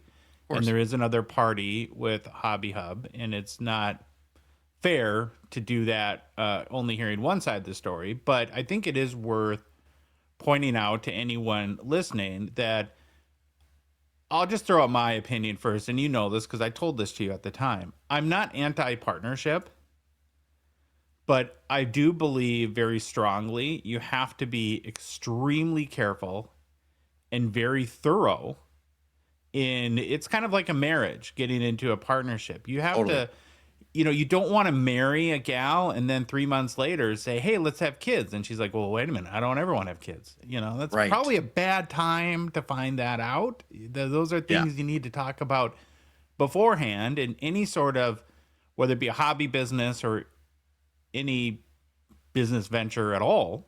Yeah. You have to go through almost and exhaust almost every point of contention or conflict resolution and have actually processes in place for, like let's say now in your new venture, you want to, you have a new partner and you're picking an office location and somebody wants to rent an office that's $20,000 a month and thinks that's the right thing to do. And you want to rent the office that's $1,200 a month. Right. What do you do? How do you solve that? Right. All that needs to be laid out. And including what I would, and this probably would have been very beneficial in your case, when a partner exits the partnership, either by force or by election, that there is a process and a formula in place that's mutually agreed upon before the partnership commences that lays 100%.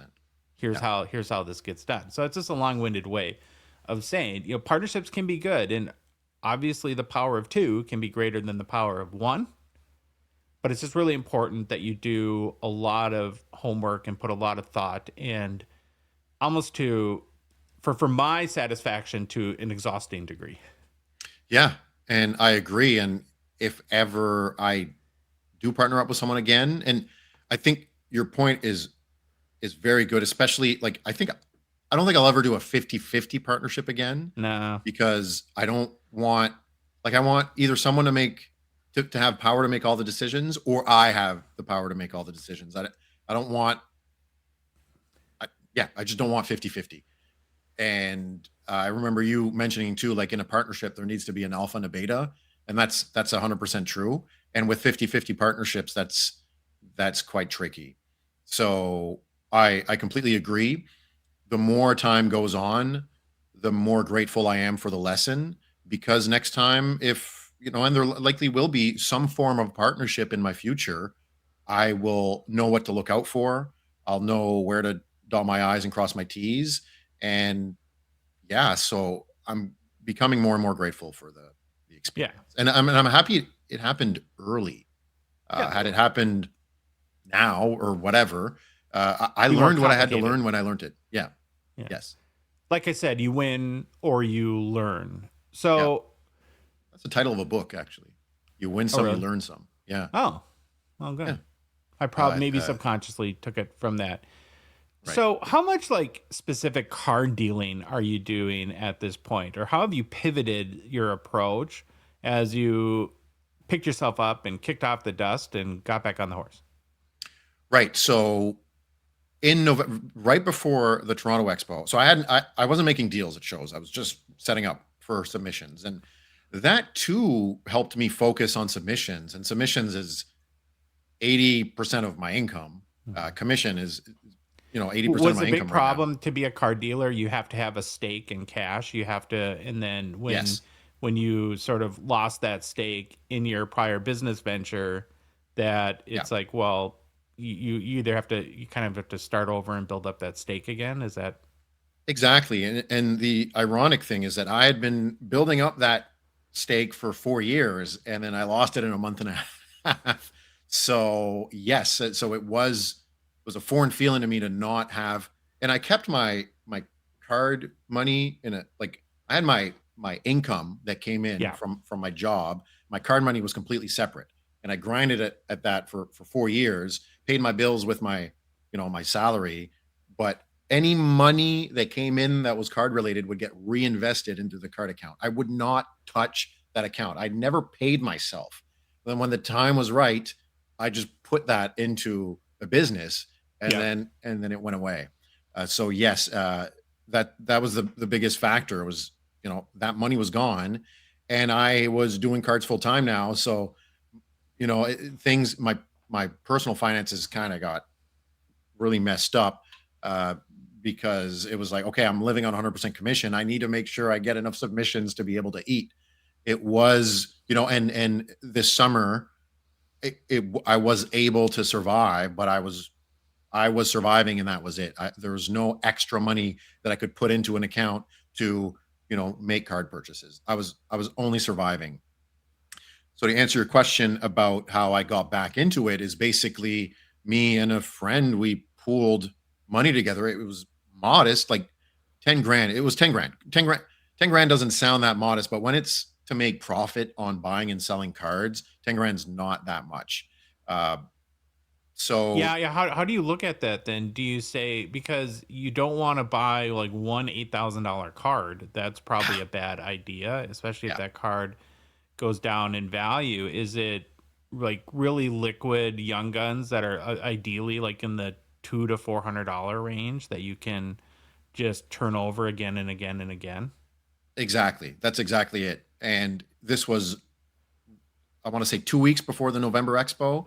So our deal was basically we pooled money together. He put more than I did.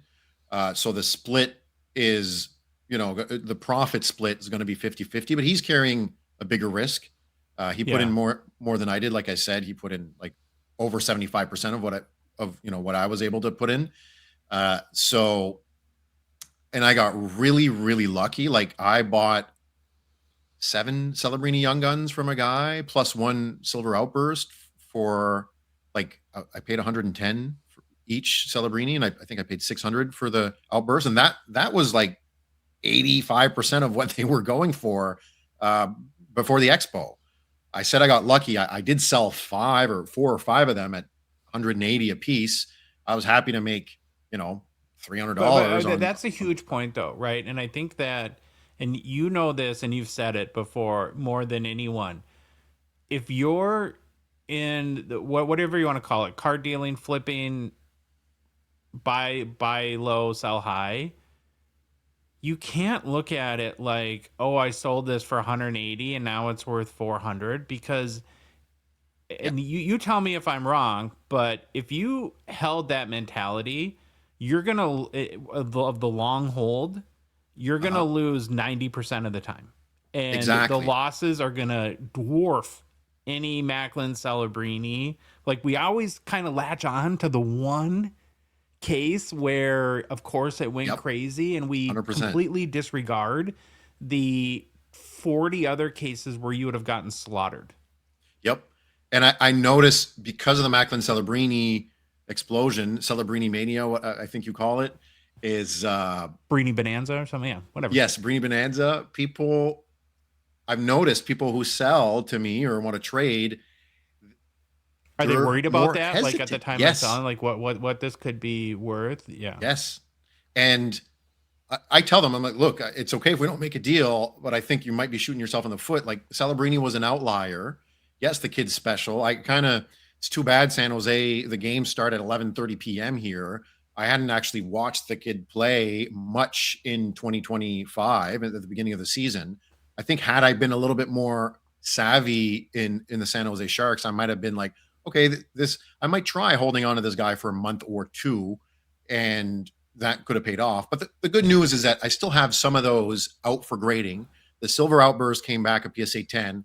I sold it for $3,600. It's worth, $5,500 now, but I don't care. I made $3,000 on that transaction, and like within 2 weeks. So I graded it. Okay, let's stick there for a minute. So just on like the base Young Guns, you made a 64% return on your money in 2 weeks, buying at 110 and selling at 180. That is how you take the win. That's how you make money consistently and long term as a card dealer. It doesn't matter what it's worth today, because like I said, it's 9 times out of 10 you're going to get killed on the long hold. 100%. Look at Patrick Laine, when he got, I remember we talked about, I had a stack of Patrick Laine's where I'm like, well, I'm into them for not so much. I might as well hang on to them. Like, that's a different story than, buying to flip something. The Celebrinis, I bought them to flip. Patrick Laine, they were part of a collection and he was already low, and it was low risk to hold them. It's high risk to hold a lot of stuff, but when you get something for cheap and you're like, oh, might be an off chance that he pops. As soon as he got traded, I sold them. And part of me feels bad because it's like, whoever I sold them to, if he held on to them, he lost a lot of money. Or think of too, one of your biggest wins in our confession series, and for OG listeners that would go back to, was your Zach Hyman lot. Yes. Had you held on to that, you would have gotten destroyed. Absolutely. So, like, for the money that was I your made, biggest win ever in the hobby, right? Yeah, it was. Yeah, and that Celebrini deal might still be, because I still have 3 of them out for grading.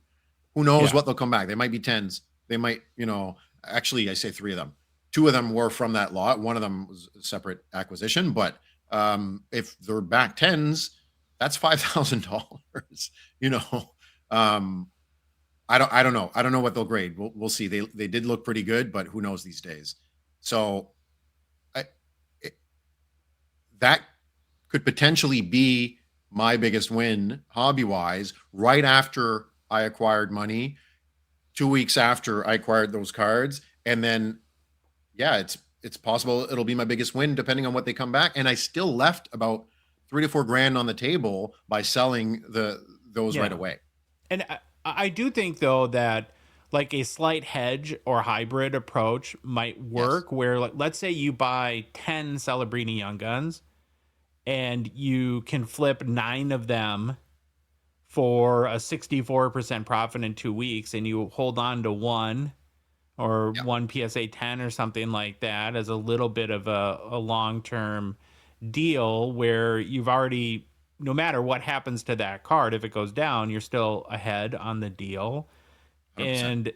And again, I think being a card dealer success, or a hobby shop, or anyone in the hobby, it's about turning inventory over as fast as possible. Like, that's the 100%. Only sustainable way to make money.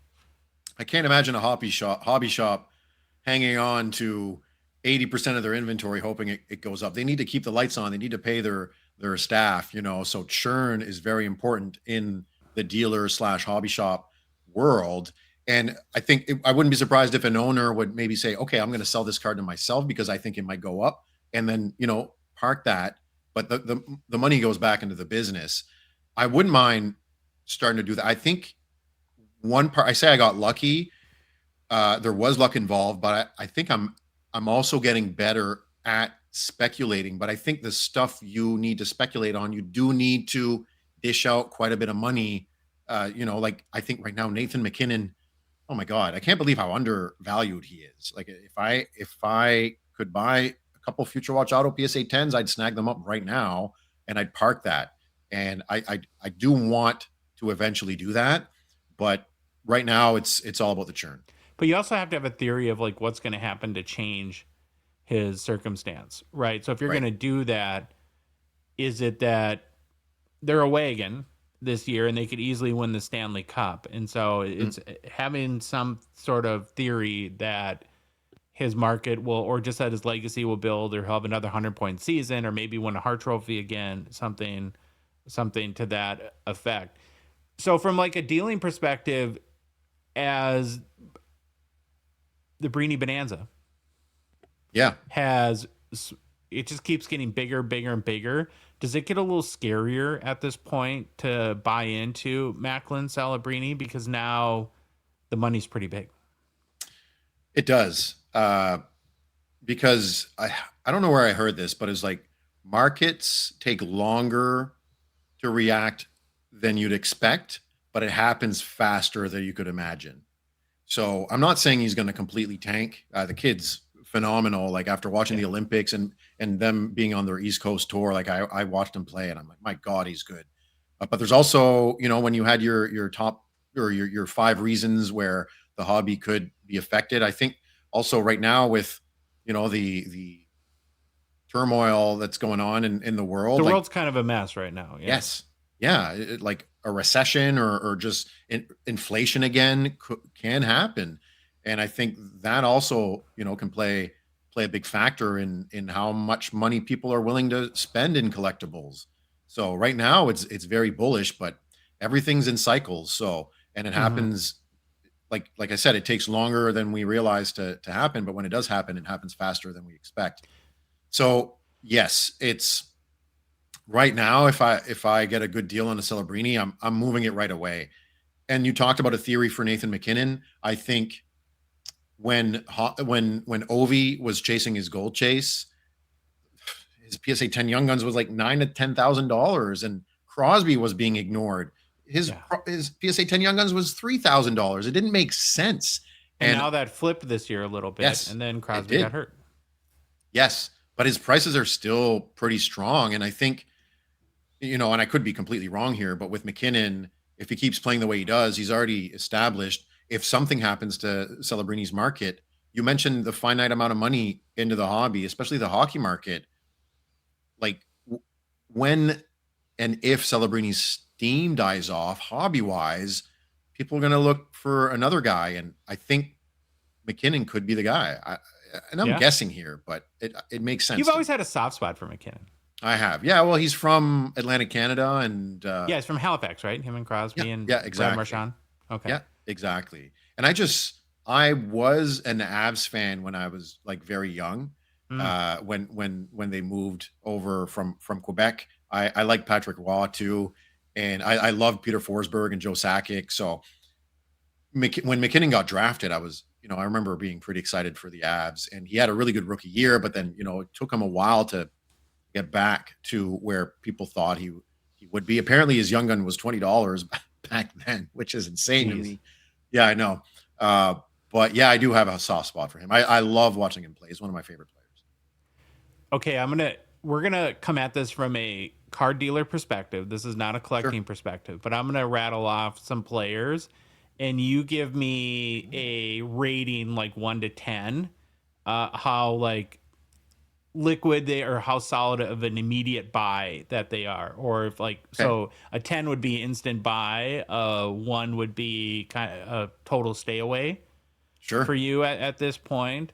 Yeah, I like this. Bedard, I'd say probably an 8. He, like, his prices have come down compared to earlier in the season. They shot up a bit when he started, and then he got hurt. But they'll move easy, but they just move for cheaper than the beginning of the season. Mm-hmm. How about Austin Matthews? Good question. I want to say maybe a 6, but I haven't, since I started this in November again, restarted this. I don't think I bought a single Austin Matthews card or sold, so it's hard for me to tell. But I don't even see them at the shows either. I barely see them. Here's an interesting one for a Canadian card dealer, Jack Hughes. Oh, well, I want to say maybe he used to be a 10. Definitely used to be a 10. I want to say maybe a 7 now. Yeah. Yeah. Maybe a little stronger if you're in the US. Yes. A little bit, because he kind of represents sad times for the tears of totally of the Maple Leaf. Okay. 100%. McDavid. Oh, he's a 10. Yeah. It's the easy, even if it's, and I'm not in a space where people have deep pockets for cards. There are a couple whales out there, but for the shows here locally, especially, they're big, like 4-figure cards are hard to sell, but when you have a McDavid, someone's going to snatch it up. Demidov. 8.5. Okay. Teammate, Shimmy Shakes. I'd say about 8.5 to 9. Yeah. Wow. So still pretty strong. Still move from the pretty strong. Yeah. Perspective. What about Matthew Schaefer? So I only had one show. I have 3. I sent 2 out to grading, and I have 1 raw. The first show I brought 1 raw. I had a $400 sticker on it, and someone offered me $390 and moved right away. And that was like, what are we? He 2 seems weeks? like a 9.5 or a 10, doesn't he? Yeah. At this point, right now, I mean, who knows what the future holds? But What about And his Makar? prices haven't died off. Like the supply, usually a week or two after release, it will kind of taper off. That hasn't happened yet. What about Makar? I'd say 9. Okay. What's a popular guy that you would stay away from right now that you can think of that you would just be like, somebody comes up to you, even with a good card, you're like, I'm just not buying this player right now. Good question. Okay. Well, let me give you some, because that kind of put you on the spot. Draisaitl just announced he's out for the year. Oh yeah. That's a good point. I'd probably like to flip. I probably wouldn't buy him, but I think he might be decent to hold on to. So yeah, that's a fair point. And actually, right now, Celebrini scares me because the reason someone comes up to me with a Celebrini, they're going to want top dollar, and if I don't pay top dollar, they're not giving someone it away. else. Yes, exactly. Someone else, another table will pay top dollar. So if I did actually take one in not that long ago, was part of a trade, and the card I traded for, I wasn't into it for that much, so it made sense then. But if I'm paying cash. Right now, they're going for $500 Canadian. No one's going to take an offer under $450. So, do I pay $450 to try to make $50 quick, hoping that you have to move that super fast, like same day, ideally, right? Yeah, and that's a $500 card is hardish to move here locally. And I think a lot of people, and a lot of people here are kicking themselves. They didn't get him for $110 when he was this summer, so they're staying away locally. But yeah. I could be wrong, but I had a Celebrini with a $500 sticker on it for the last 2-3 shows, and it hasn't moved. Okay, I have another player I want you to rate, but give a buy rating on. And be careful. This could hurt my feelings. Kirill Kaprizov. Oh, that I want to say probably a 9. Right 8.5 answer. to 9. Yeah, he moves super easy. Yeah. There are players that I like to collect and I appreciate their game, and but I do kind of that hybrid. Like if you go off like Jeremy Lee's hobby spectrum, I take that hybrid approach. Like I like Sidney Crosby. I appreciate his game. I have spent, for me, good money on cards, and I do hope the value at least holds over time. I made the decision because of his age and some of the other factors where I said, my Kaprizov PC will purely be for the love. So I'm only going to buy cards that I'm comfortable losing the entirety of my investment on and still happy to own the cards. And actually for me, because he's on my favorite team and he's my favorite player, I'm really glad I took that approach. But the byproduct is I don't have a ton of very high-end Kaprizov cards because I don't want to spend $4,000 on a rookie and then be mad when it's worth $1,200 maybe down the road. You don't want to spend the money Troy spent on a PSA 10 young guy. No. Yeah. Another one for you. I want to say, can I add something about Kaprizov? Yeah, I think what helps his market, of course, he's a fantastic player, but there is a nostalgia effect here where when a player's a big chase in a product, like that nostalgia plays a factor. Oh, like 2020 Series 2, the Young Guns, and how that... It was a huge chase. And I'm not saying Lafreniere will ever explode hobby-wise, but if he starts going on a tear for 3-4 years, he's more likely to pop off as, price-wise than someone like, I don't know, Bowen Byram or,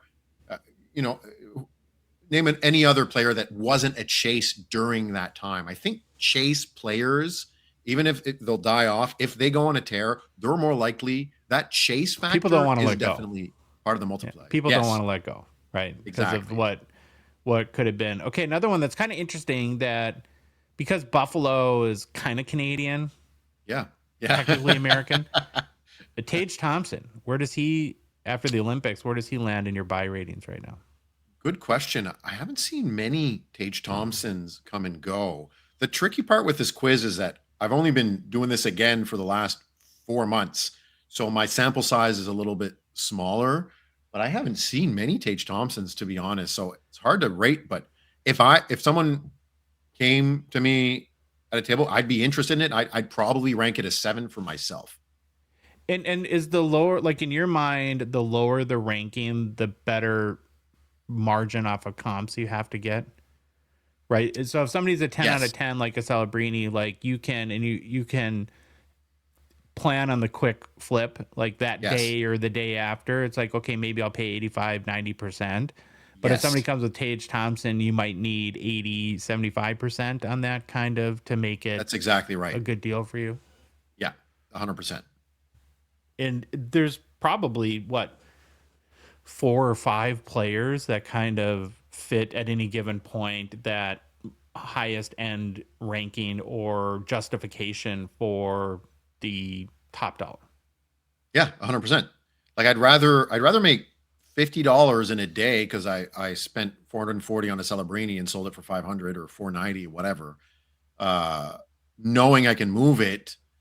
Like I said, locally here it's a little tough, but if I were in Toronto and someone, offered to sell me a Celebrini for $440 and I know I'm at the expo for 4 days, yes, I'll pay that and make $50 and be happy with that almost guaranteed $50 versus buying a Tage Thompson at 90% comps and not being sure if it's going to move.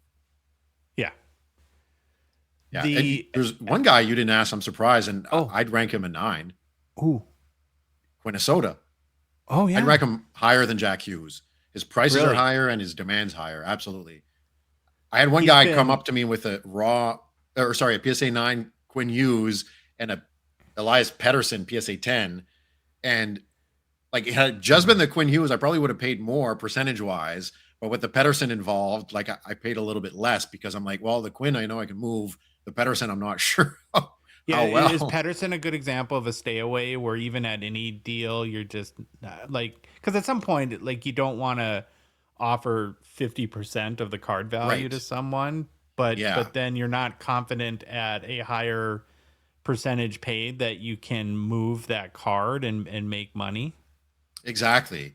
And I mentioned this before. If there's a show, if I have a certain card at 3-4 shows, I'll usually send whatever I have left over to Slab Shark. So like a Pettersson, I think right now is like $75 a PSA 10. If it's close to the $50 range, there's that -$3. It's 80% -$3, like to auction off cards that are sub $50. So I play that into my calculations too. I'll factor that in. So the Pettersson, I think, like I said, it's about $75. I think I offered him $40 and he took it, but there was a Quinn Hughes there that made it that much more attractive. If you were forced by the hockey gods to invest $2,000 into any mix of cards, but for one of these 3 players that to sell at the expo coming up at the end of April here to have the highest return, and I gave you 3 young players to choose: Timmy Tantrums, Timmy Stutzel, Wyatt Johnston, who will probably have 40 goals this year, and Matt Boldy. Which of those players? I had to pick one? You can only pick one. Matt Boldy. Really? Yeah. He moves pretty easy too. And if it was a mix. What do you think the reason is there? I think actually Minnesota's market has been pretty strong. You guys are the hockey state. Their stuff moves pretty well. Since the Quinn Hughes, I was worried Quinn Hughes' market might go down, but it's actually gone up. Well, his impact on the team has been historic. If you look at their offensive metrics, pre-Quinn, PQ versus AQ after Quinn, there's no comparison at all. Right. Mm-hmm. Yeah. No, that makes sense. But Boldy, his market's still pretty strong. His PSA 10 Young Guns are going pretty strong. His raw Young Guns were up to like $75 after the Olympic game there, because he did play, like he had the first goal and it was a nice goal. And he's a really good player. And I just think the Minnesota market plays a factor too. His base Young Guns, raw Young Guns went from $75 to like maybe 40. So they did go down, but his PSA 10 Young Guns seem to like stayed strong. Okay, I want to play that game again because it was fun. Yeah, so it was. I'm going to give you 3 other players now that you have $2,000. You can only invest in one. So we're going to go Nick Suzuki, Jason Robertson, or we talked about him earlier, Tage Thompson. Nick Suzuki. Is that because a little bit of the area you're in and yes, Habs country? And this is the game is like if I had $2,000 today to sell at the Expo or just in general. At the Expo, Yeah. Still, even a lot of Habs fans come to Toronto. Montreal's market has been good because they've been winning games, and they're in the playoff spot, and they've been pretty solid this year. His market did go up quite a bit, but his stuff is really easy to move. I answer your questions based on how easy something is to move, and not necessarily. Yeah. I mean, that's what we talked about. That's the key to making money. Is it has to be. There's lots of great cards in this hobby that are very valuable that are not easy to move. And well, I'll give you an example. There was one trade at the Toronto Expo that there was a high-end Minchikov in the equation. He was giving me a high-end Minchikov card, and had I not known good guy Eddie, I wouldn't have taken that card. Like, that deal wouldn't have happened. So I took the card. I messaged him right away, and I said, I have this card. And he's like, yeah, I'll take it. So that's another thing is like, it's not only how liquid the cards you take in are, it's how many collectors of that player do you know? And the more you know, the better. Yes. Yeah. Where some players have like cult followings that don't have mass appeal that other players do. I'll give you another example of this from my perspective. So the cards that I love the most, like I'm an insert and parallel collector, and I love Easter eggs. And some of those can be very valuable. And I spend a lot of times, because I'm dumb, over comps on because I just want the cards in my collection. Yeah. The problem with Easter egg collecting is not a lot of people know about them. Right. So I can take my 2016 O-Pee-Chee Wayne Gretzky, which is probably $1,000 US card, graded, I think it's a PSA 8 or 8.5, and I can take that around the expo and show it to 100 random people and ask them, do you know what this card is? And maybe 4 that's not good if you're a card dealer, where I think that's why Young Guns moving and shaking is so much, because it has such a mass appeal understanding. People get the value of it. Yes. And I also think, to your point, that's why cards like that are decent. Well, you either have to be okay it being in your display for a long time because you know that one person at some point the right collector will be like, holy crap, I've been looking for this for 6 years. Yeah. Yes. Or you put it on an international platform like eBay. You submit it to Slab Sharks, like because people will, like, some people will fight for it. Yeah. Okay. I want to end our confessions today asking you actually a little bit about Slab Sharks. And so, full disclosure here, they are we're a partner of Slab Sharks, of course. They're a sponsor of this show. Sylvain is a director in Eastern Canada too. So this is a very biased line of questioning, but we don't work for Slab Sharks directly. And it does amaze me how successful they've become, and we obviously benefit from that. But if you had to guess, like, why have they built such a big business? And like to your point, like you've told me privately that your submissions just keep growing and growing and growing. Yeah, well, I think there are a couple factors here. The 5 guys, the 5 partners at Slab Sharks are quite business savvy. Another thing is they filled a hole in the market here in Canada. There was no proper consignment company here for Canadians. If Canadians wanted to consign their stuff, they had to ship it to the States, and the process was not super quick. Now, expensive, and a lot of hassle and a lot of fear, and it's just something nobody likes to do. Exactly. And another factor is like their loss leaders were brilliant. Like the Bedard 98% payout promo, their TCG 90% payout promo for graded TCG. Like when I say business savvy, this is what I'm talking about.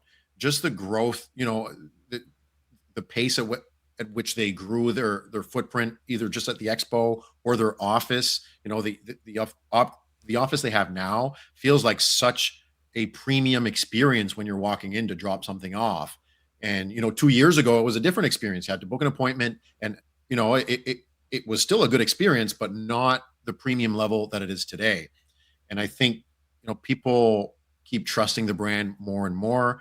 It's also, since we're in a bull market for the hobby, there's just like, it's a bit of a seller's haven. They keep breaking records with certain sales, and it's more and more and more attractive. I also think another big factor is speed. If you give me a card this weekend, your card's going to be up this Thursday. If you go to the office on Tuesday, as long as I get the card by Tuesday, it'll be up that week. And we're working on faster here in the US. Sorry, I don't want to take away from... No, it is, but the speed is a huge importance. And to me, one of the biggest factors has been that, and we kind of talk about it all the time here on the show, but you just throw your cards in a box and fill out a consignment form. Like I've sold, somebody asked me in our mailbag, I've sold 800 cards in the past year of my own on Slab Sharks. The thought of going to the post office 800 times and packaging 800 cards. Yeah. I 100%. I don't want to it makes me want to throw up. Like I hate that. Right. I don't like selling. It's not fun to me too. And I think some people do. Like some people love the daily routine of, selling their $4 card and putting it in cardboard and painter's tape and a bubble mailer and printing out the address and going to the post office. Not for me. Pre-Slab Sharks, I enjoyed it quite a bit. And it was part of my routine, right? I'd go to the office, and on my way back to lunch, I had a card that I'd drop off, and it was on the way too. And I did enjoy it, but when I joined Slab Sharks, when I started submitting, I haven't sold a single card on my own eBay since. And I joined them in January 2023. So it's been over 3 years since I sold a card on eBay, and I have no desire to do it. I mean, enough gushing about Slab Sharks, but but that you asked that question, and that's kind of where the reason I joined them early, where I approached them to join them, was the main factor was they were filling a hole in the market that I felt was absolutely needed. But then I got to know them and saw their vision, and I'm like, okay, I think I made the right move. And then that's a big deal that I didn't understand before this show, that as a Canadian, that the whole hobby is lined up for Americans. Yes. Like you guys got nothing really. Yeah, we don't have and here. And Slab Sharks was kind of a big, I mean, it's eBay Canada. They're a proud Canadian business. And now you have PSA that's opened their receiving center there. And so we're starting to see more hobby investment into Canada, which for the hockey hobby is a really big deal. Absolutely. And the TCG hobby in parallel, because there are a lot of TCG collectors here as well. Yeah, I think everyone's a TCG collector except for us. I think so. Okay. Well, we won't let it go so long. Okay. Good luck. Thank you. And I'm glad that you are humming again. I am. Yeah. And just again, to anyone, if you're in it right now, if you're in the bad spot, allow yourself time to feel sorry for yourself. That's okay.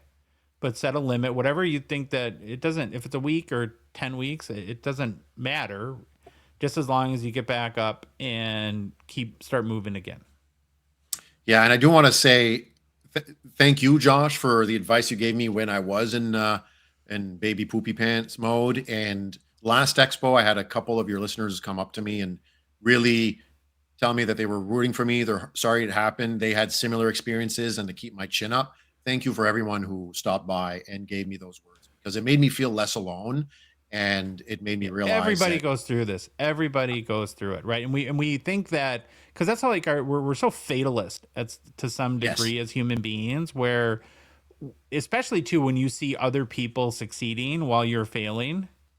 Yeah, but even really, success, some people succeed. It could be fake success too. Of course. Super easy to, And then that comes down to everyone's definition of success. And the older I get, the less that money is part of that.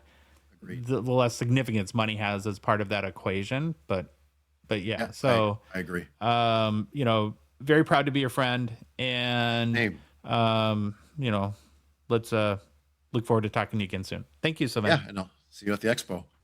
Thanks again to Sylvain for joining the show. I think we'll try to check in with him maybe every month or two going forward and see his progress or whatever trouble he's gotten himself into now. But I don't know. Do you guys listen? Phil, do you tune in? I did. I listened. I'm very proud of him. With the beginning there was a little tough for him, but he got her figured out. He got a little schmuckered in life, but that's okay. We all do. We're all schmuckered right now. Yeah, no, he's got a good positive attitude. Excited to see what's going to come. Yep. He got a lot going on. He's learned a lot in the last year. Well, it's like I said, you either win or learn that in business. Those are if you take that mindset, then you can never lose. New product release is brought to you by GP Sport Cards and their hobby shop, Total Sport Cards. You can order your New York Rangers Centennial Hobby Tins. Great price, 170 CAD at totalsportcards.com. With that and any other hobby release, remember Grant and team can ship to anywhere in Canada, so you don't necessarily have to be in the GTA and pick up your boxes in person. Also, be sure to get your spots for Grant's Friday night breaks at gpsportcards.com. Always a great lineup. Some reloaded, still some left, I think, in his inventory, so you can so much fun to watch the boxes get open. And finally, if you need some cash for any reason, Grant's always buying cards and collections, so hit them up at their shop or message GP Sport Cards on Instagram. Not a ton going on today, new product releases. We're in a little bit of a hiatus. I did, though, get an update from the good folks at Upper Deck about new products coming out and some additions to the calendar. So we had yesterday the Rangers Centennial Hobby. Then the next release is 25-26 Flare, which comes out on April 8th. And I cannot wait for us we're going to have a lot of fun doing a deep dive into that as we get closer to the release date.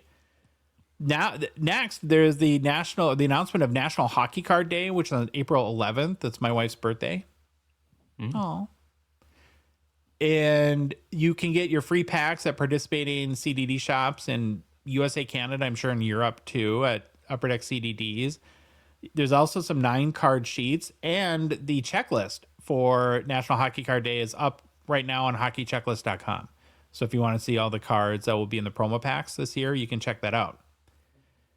Then on April 22nd, we have 25-26 Metal Universe, which we already knew about, but followed a week after one of your products that you've been bullish on, Phil, Credentials, coming out on April 29th, 25-26. That's not for a big, right? Sorry. Go ahead. I don't remember what I was going to say. You forgot already? Yeah, it's easy, yeah. Okay. That's Expo, right? Yes, the Expo starts on the 30th. So Credentials will be the product out at the Expo, and we have 3 major releases in Fleer Flare, Metal, and Credentials all in the month of April. I'm looking, those are all products that I kind of like. I would rank my order of excitement in Fleer Flare, Metal, then Credentials. Anyone want to challenge that? No, Fleer Flare, Credentials, then Metal. I'm really excited for Credentials this year because if the design is solid, man, every year it gets better and better, and it's not a set you're going to hit a big hit in. Come on, it's a great box to open. It's lots of fun, really cool cards, great inserts.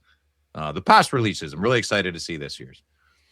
Yeah, no, I can't stand any of them. I had to tell Jason I hate every one of those. Why, you want some boxes at the Expo? Yeah, we hate the cup. We hate cases. Actually, we hate cases of the cup. Yeah, the worst is a whole case. God, I can't open all that. Personal pickups, Phil, anything to share? Yes, sir. Big cards, big cards. I went big. Ready, buddy? Yeah, ready. Okay, so I don't know what this card is. It's a 2017 Upper Deck Chinese Sidney Crosby card from the China games. It looks like it was in a magazine when I used to collect I don't know, some type of kids magazine. Like when I was SI for younger. kids or something like that? Well, is it like where you a tear off? Perforation. Like perforated? Yeah. I don't know. It was like $30, way more. Like, yeah, but it is a card. It's not paper. It is a card. And I took a picture of the back. Yeah, this one would have been in the top left corner of that page. Okay. Yes, for sure. And yeah, so I don't know what it says. Maybe our Chinese listeners can let me know. I don't know if that's Mandarin or Cantonese, but It looks in really good shape. Like the centering is good. And great shape. I call it a rough cut, magazine rough cut. Yeah. Where did you get this? Is this eBay? I don't know. I don't remember. Oh, yeah. Shocking. Shocking. Next card. Okay, so I got this. Someone reached out to me last year, maybe a year and a bit ago, pretty much when this came out. Yeah. And they said, I have a 101. Do you want it? I was like, nah. And then they said, oh, it's too bad. I like the comic kind of design. And I said, oh yeah, that's with Brady and the big bicep. I don't like the Crosby one I don't like the other players, but I actually like this Brady. I think I got this like $350, $400, and it's Really? a 101. Yeah, it's a 101. Flip her over there, Louis. Yes, sir. Thank you, sir. Yeah, see, 101. Oh, nice. Yeah. I like love how it. it's the cool 101 too with the cursive. In perfect cursive. Yeah, it's a cool card. So I normally wouldn't buy this, but when it's a 101 and it's a gimmicky card, but it's great. I love it. Okay, and then lastly, I finally got so I guess I'm officially a real Connor Bedard collector now because I have a few of his rookie cards, and it's always been kind of a whole hum journey with him. But Yeah. oh my God, what Celebrini's cards skyrocketing have, I don't know if tanks is the word, but I got this so 1,500 in trade. I traded a green emerald Brady Tkachuk O-Pee-Chee Platinum Auto. I have 3 of them. I don't need 3 of them. I had 1. I also had a Connor McDavid random clear cut auto. Sick card. Wicked card. I bought it maybe 6 months ago, 7 months ago. Dave remembered right away. Oh, that He was your like, total impulse buy on the Slab Shark show. Yeah, Where yeah. You weren't even thinking and you just threw. I believe I was kind of upset after I won it. But good riddance. Sorry, But it worked sorry. out. It worked out, right? It worked out. So the seller, I'm sorry, I forget your name, man. We hook up every expo and I buy cards from you, but he was looking at the comps and Quite the relationship. He could tell that I was, a few hundred more in my favor. I really don't give a crap. I recognize he's a dealer. I'm not feeling bad. I'm not a dealer apologist. You got to give in a little bit more than not to a dealer to get the card you really want. I really, really wanted this card. And we just did a deal straight up. So I traded those 2 cards for this card, and I love it. I'm a very big fan. This crosses all the boxes of a perfect hockey card for me. And I'm a big fan. And they're not that I mean, they're only about 1,000 American right now, but they're not common. They don't come up often. And I'll buy it. If I see a second one for $1,000, I'll buy it in a heartbeat. Heartbeat. It is that beautiful of a card. And there's not that many. There's no print count, but there's not many. And McDavid also has one as well. If my memory serves me correct too, it's the first on-card auto for Bedard in a Blackhawks jersey. Oh, I didn't know that, Madigan. Thank you, Checklist Boy. No. Yeah. Before we get to you, Joshy Poo. Oh, you got some? Yeah, well, on the back here, it talks about Crosby and Malkin playing together. If you wanted to know, Phil. Talking about Crosby winning the Conn Smythe playoff MVP 2 seasons in a row. 19 playoff assists, finished second in playoff scoring. Malkin had 27 points, blah, blah, blah, blah, blah. And at the very bottom, like down here, it says printed in China. Does it talk about Phil's brother's food poisoning? He's okay. Self-induced. So it's a monthly event. It's the TNT near our house. Sure. Ontario folks know what that means. Any cards for you, Babalouie? No, I'm still recovering. Okay. I have 4 cards, but kind of 1 card, and I don't complete many kind of like mini sets. So this was sort of a fun one. It's so antithetical, though, to my whole mission in life to hone in my collecting, because I don't really collect Cole Caulfield, even though I like him. But I'm a big fan of the Z-Force cards. And so the first year was in 23-24. I actually think the 24-25s look a little better, but this is the first, and I got all 4 versions. So there's the base Z-Force for Caulfield, then the Rave, which is out of $3.99, the Super Rave out of $50, and then the Trans Rave, which I think is the E-Pack exclusive. Trans Rave? Yeah. That's out of 10. That's my best mood.